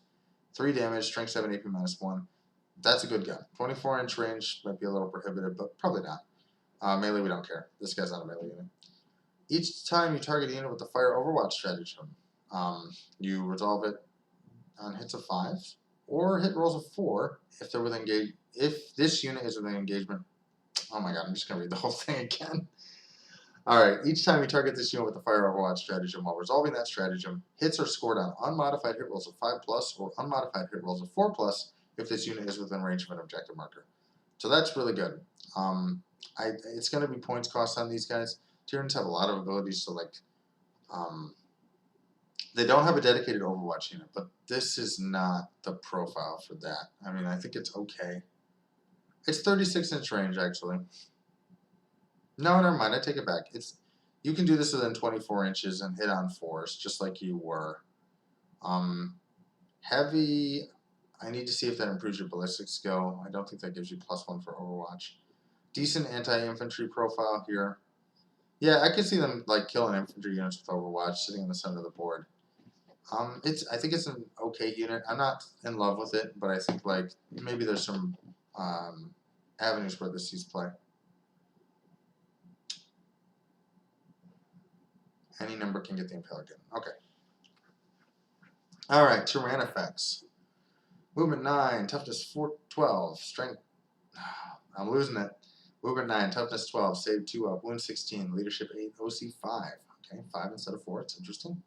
This guy's the big acid boy. I play against this guy all the time. D6 plus 6 torrent weapon at 18-inch range with this kind of profile is an Overwatch machine, so that's incredible. Heavy sustained hits 1, twin linked, 20 shots, heavy with sustained hits 1, and reroll wounds. Again, at strength 5, 1 damage. That's really good just because these things plus the 20 shots, you're going to kill a lot of infantry with that gun. That's great. Okay. Let's see, what can you take? So you come with the Fleshborer Hive, Stinger Salvos. So you come with the Fleshborer Hive and Stinger Salvos. Okay. 24-inch, 8 attacks, 3s, 5 for 1 damage. Again, mass anti-infantry with this guy. You get both of these. Mass anti-light infantry here. Really cool. You can replace the Fleshborer Hive with either Acid Spray or Rupture Cannon. 2d6 damage is really highly variable, but AP4 is good. Strength 18 is very good. 2 attacks, again, hitting on 2s, maybe if you're standing still, is good. I'm not convinced it's incredible, and that's because 2d6 is highly variable. And while AP minus 4 is great and Strength 18 is great, that's a highly variable gun. I still think it's a good gun. I still think this is a good dedicated anti-tank. I think the Zoanthropes are better. But I think this is a good gun. You might take it, but God, you sit in the center of the table with this kind of flamer and this kind of mass anti-infantry firepower, and you overwatch me and you're going to shoot me with this flamer and 28 shots at this profile, I'm not going to like it. I'm not going to like it at all. So, I think that this guy is a center of the table Overwatch machine. But this is still a good gun. You can see him in the back. Strength 8, 2 damage, 4 attacks. Not super much to write home about. Each time attack is allocated to this model, so he's got minus 1 damage. That's really good too, because he's got 16 wounds, a toughness 12, and a 2-up save. It depends on what, point cost aside, this is a great sheet. I think that, really good bug. One of the better big bugs in the book, I think. Alright, and Tyrannicide. Isn't this the big spore? Toughness 9, 3-up save, 8-inch move, 10 wounds, OC2. Tyrannicide bioweapons. 24-inch range, 5 attacks, 4. Strength 5, you can minus 1, 2 damage. You'll scrape some range with that. Flunging whips, you'll scrape some range for that too. So, middling. You got deep strike, that's nice. This model was sent to battle on reserves, but neither it nor any other units embarked with it. It's a transport? What can it transport? 20 infantry models, 1 monster with a wounds characteristic at 12 or less. And if it's got more than 1 wounds, like a warrior, it takes up 3 models. So 6 Tyranid warriors. You can slap a bunch of gaunts in here. You can slap some monsters in here. We'll check what kind of monsters you can slap in here, because that's kind of cool. It's a difficult enough. It's a rhino. It's a difficult enough to shift transport. This model can deep strike too. It's set up in the reinforcement step of your first, second, or third movement phase, regardless of any mission rules. Excellent. So it can deep strike on turn 1. Any units embarked must immediately disembark after it's set up, and they must be set up more than 9 inches away from all enemy models. After this model has been set up in the battlefield, no units can embark. So it's a spore delivery. Boom, my stuff comes out. Cool. Turn 1 instant delivery mechanism to the center of the table is great. It'll depend on what it costs, but dedicated transports are great. Let's see what monsters I can put in here. Not this guy. I can put these in there, but I don't know. I wouldn't. Well, maybe I would. You can put these guys in there. You can put the Screamer Killer in there. That's nice. You can put 1 Hive Tyrant in there. No Exocrine. No Trygon. No You can put a Parasite of Mortrex, but why would you? Raveners. Are these infantry? You can slap Zoanthropes in there? I mean, that's cool. I don't know enough about playing Tyranids to know, like, what needs to go where. But you can put infantry models in there, and they just take up 3 space. You can slap 5 Zoanthropes and just deliver them right to the center of the table. I'm not saying that's good, but it is a possibility. And, yeah, just a nice transport way, a transport that does damage. It's kind of like a drop pod that does better damage than a drop pod does. So I like it. Drop pods are good. If you can deliver some really crucial, usually it's ranged weapons. I think it's the only thing holding me back from this. Usually when you deep strike, you like to deep strike a ranged weapons in that can then like get a bead on something they couldn't otherwise get a bead on and remove it. You know, like Devastators and Eradicators and stuff like that in the drop pod. This Tyranids don't really have much to speak of in that way, except for Zoanthropes. So I could see you slapping a couple of Zoanthropes in here and kind of doing the Tyranid version of like Devastator drop potting and like drop potting in and removing a tank. That would be pretty cool. I would like that. Alright, I must be getting close to the end because this boy is thick. He is a big boy. 20-inch move. He is an aircraft, of course. He's got all the aircraft moves. He has the hover keyword, so you can replace this with just a 20-inch flat move and just have him start on the table without any of the flyer rules, so maybe that's a good idea. He's got a decent flamer. He's got 8 attacks, stinger salvos, anti-vehicle 4+ devastating wounds with a 4 attack weapon that can possibly do a lot of mortal wounds to a vehicle. Pretty good. Pretty good. Not a lot to write home about here, but pretty good. He's very good at killing other flyers. Wow, okay. So, well, it's 1 attack, actually. God, I need to read this first. I take that back. He's got decent. This is decent. Whether or not this will come up will depend on whether flyers are really good in the edition. Each time model makes a ranged attack. The target's a fly. You can add a 1 to the hit roll. So, sitting on 2s against flyers. That's good. I think that's good. I think it's meta dependent. You know, this is kind of one of those things. A lot of armies will have things that are kind of like counter picks or like flex picks where you really only take them if certain things are really popular in the meta. This guy's very good at handling other flyers. I think he's just okay at doing other things. Probably his points cost is probably pretty high. So, yeah, I don't know. Flex pick, if Aircraft's really popular in the game, expect to see this guy. Harpy. Similar thing, hover, 20-inch move. Same kind of profile defensively as the other guy. No OC value because he's an aircraft. He's got the same kind of stinger salvos. Does he come with... He comes with the Strangle Thrown Cannon, but you can make it the Venom Cannon. These are both twin linked. They're both blast. I think that makes the Heavy Venom Cannon just the better gun because of its flexibility. And it can also... The blast really is doing a little bit of heavy lifting there on that D3. Making a D3+1 or D3+2 is important. Twin link being you're rerolling the wounds. Might actually push this one ahead a little bit, especially because you're hitting on 2s. That's close. It's close. If you're trying to kill Marines, this is the gun. If you're trying to kill Terminators or vehicles, this is the gun. Scything Wings, again, it's an aircraft, but you can treat it as a non-aircraft and engage it, I think. As long as you take the hover keyword, so now it can charge stuff and hit stuff with this melee profile, which is an okay melee profile. Whenever it ends a normal move, you can choose an enemy unit that it moved over, roll 6d6, and for each 3 up, deal a mortal wound. Good. Or you can add a new D3 model Spore Mine unit anywhere within 6 and more than 9 inches horizontally with mauling a unit. So more ways to deep strike deliver Spore Mines. That's good. I don't think it's as good as or reliable. Just because flyers are easy to see for everything and they just get removed very quickly, especially because it's, I think, as a shooting edition. Unless this guy's really cheap, I just don't see him seeing play. There are better ways to get Spore Mines into the board and incidental mortal wounds. He's not worth it for that. Alright, Spore Assist. Toughness 10, save 3 up, wounds 10, leadership 8, OC 0. This guy's a big daddy Spore, is that what he is? Each time an enemy unit is set up or ends a normal advance or fallback move within range of this weapon.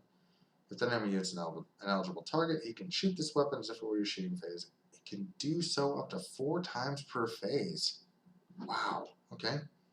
That's a decent gun too. If I'm shooting this 4 times a phase, then yeah, that's great. That's great zone control. That's gonna kill Marines. It's gonna kill other infantry. That's really cool. Really cool. In your shooting phase, each time this model is selected to shoot, you can use this ability instead of making any attacks with its ranged weapons. If it does, you can add a new Mucolid Spore units containing 1 model to your army and set it up anywhere on the battlefield within 18 inches of this model with more than 9 inches. Okay, so he can pop 1 of these, right? Yeah, he can pop 1 of the big spores onto the table. Given the fact that really this gun is there for the enemy's movement phase, I think that like this is great. I think that like the ability to pop a spore out. If this guy costs a lot of points, you're not going to see him. If he does and he's cheap and you can slap him on the side of the table, zone out a bunch of movement and add spores to your army, super good. I like it. Alright, the Psychophage we went over. This guy's a decent support piece. He's got Feel No Pain, he gets Feel No Pain. If he targets stuff below starting or half strength, he gets +1 to hit and or wound. Well, and wound, potentially. Very good at killing Psychers. Again, in the context of the rest of the sheets, I think he's good. I mean, Feel No Pain is great. But 6-up is not the best Feel No Pain. Although you have a ton of models, so we'll say models. And the ability maybe to even do like 6-up invul army wide or within range and do like Feel No Pain 6+ with this guy to make your gaunts, especially your Termagants, a lot more survivable because they're not really like kind of like missiles that are designed to die. But you have endless multitudes to cover casualties that you take. I don't know. He's okay. I think he's okay. I think in a psychic meta, like he's extremely good, but I mean, other than that, I think he's just okay. Barbgaunts we went over to. These guys are excellent. 24-inch range. Anytime they even hit somebody, they subtract 2 from move, advance, and charge rolls. Any ability to interact with your opponent's movement is excellent. And so these guys are going to see play all over the place. I think you're going to see 2, maybe 1, maybe just 1, but 1 to 2 in each army, I think. I think they're a great unit. Especially because they can split those shots and do that to multiple units. I think that's great. Alright, is that the end? Yeah, that's it. That's everything. A lot of data sheets here. I'm going to go through and kind of wrap what I think are some standouts here. Let's see. Winged Hive Tyrant, meh. Hive Tyrant, this guy's excellent. He's got the same kind of CP manipulation. He can be protected. Really, really good unit. Him and the Swarmlord, I think you're going to see in most Tyranid lists just because that's such great CP manipulation and stratagem manipulation. Like, why would you leave home without these guys? Come on. Broodlords, excellent if attached to Genestealers. I think Genestealers are a standout in this set of index cards for going and taking territory from your opponent. There's not really a whole lot there are monsters in here. They're missile pieces, but there's not a lot of dedicated missile pieces with Scout.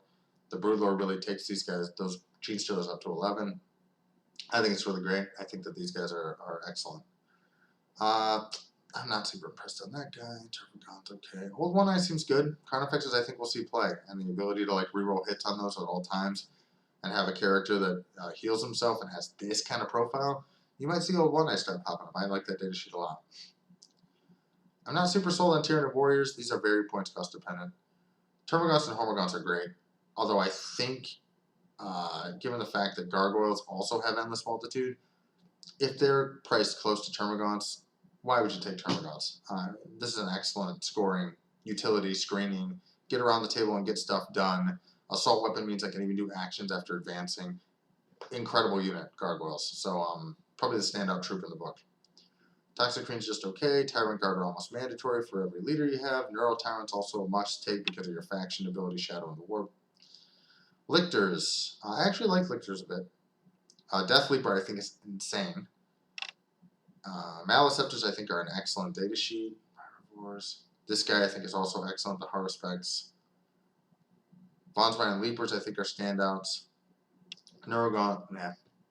Zoanthropes are absolutely standouts in this set of data sheets, as are Genestealers. Let's see. I think Spores, Spore Mines are a standout in here. This is an excellent screening piece, area denial, incidental mortal wounds, stop your opponent from moving, clog up the board. Excellent unit. Exocrine I actually think is a good unit. I don't think it's a standout, but I think it's a good unit. Carnifexes I think are very good. Possibly stand out because they can get Old One Eye and they're one of the only models that can actually set up its own charges reliably well in a book without advance and charge, or the ability to reroll advances and charges. Screamer Killer's obviously good, forcing Battle Shock. He's just hard to protect, so I'm not super sold. And everything else I think was just okay. Oh, Barbagonts. Barbagonts are standouts in the book as well. So those are the ones I think. I'll probably release a dedicated video talking about all those units and what they're good for. But I think that, like, that's my impressions of the Tyranid datasheet so far. I think it's, what do I think about the overall design philosophy of Tyranids? Overwhelming numbers, overwhelming number of attacks, really heavy-hitting monsters, tons of great troops that can flood you with the ability to respawn and the ability to control the board with high OC value. Couple that with their ability to consolidate and possibly advance and also do actions. They're going to be a great army for playing the mission. They're not. I didn't see anything in here that makes them super survivable. So they're more of a horde army that manipulates your battle shock, manipulates your ability to score, kind of outscores you on the table. I see good killing in here, but not standout incredible killing in here. So I think it's going to be more of like a how you play them and how you move and position them on the table. It's going to lean a lot into their detachment ability in order to actually do damage, especially against vehicles. Makes me a little worried for other Tyranid detachments because this book is so dependent on that detachment ability to actually push damage through. So like a big bug thing. I mean, there's good damage on the big bugs. What the big bugs, if they come up with a big bug, or what I'm referring to is the Crusher Stampede detachment in 9th edition. They come up with an equivalent for that. I think what they really need for that, because there's not all these like little bugs to distract things or score the table, they need more ability to control objectives with a detachment like that, and they need some kind of ability to maybe make their charges a little bit easier. We'll see what the stratagems are like, or do mortal wounds on the charge, things that we've already seen in Crusher Stampede before. But yeah, I'm excited. I think this is great design philosophy for Tyranids. I think they mess with you. They force battle shock. They're going to overwhelm you on the table. And even if they're not going to kill stuff, they're just going to score a lot of primary points. This is a very good army for playing primary and for playing secondary because there's a lot of things in here that are infantry. You can respawn them. You can do actions with them. You can advance and do actions with a lot of them conditionally. You have great command point economy from what I've seen, and it makes me curious what other books are going to have. So really impressed with this collection of data sheets. If this is the kind of level of design that we can expect from Games Workshop in this edition, I'm super impressed because I take a look at all these data sheets in concert and I see a very cohesive army identity here. And it really excites me because if every army has a different army identity, that's really cool for the game. It's nice to come to a game with your models and know that, like, okay, my guys are a little bit different. You know, my army plays different than anybody else's army, and that's really cool when that happens. So, I should plug the channel. Yeah, if you like this kind of content, if you like these kind of reviews, please give me a like and subscribe. I'm a growing channel. I really enjoy doing this kind of stuff, and so anything like any good feedback you have, any comments for me, like what are you excited about in these data sheets? What are you going to take? What are you going to paint that's in your pile of shame for Tyranids? So I'm really excited for this, and you know, I know my Tyranid friends are really excited about it too. Anything else? Oh, if you're really interested in supporting me, I have a Patreon at patreon.com/commandphase, and yeah, I'm really looking to grow this and see where it goes. And just thank you so much for watching. If you watched all the way to the end, and yeah, I really appreciate it, guys. I'll be on the next datasheet drop. We'll be doing this kind of thing again. So thank you very much. Have a good one, guys. Bye.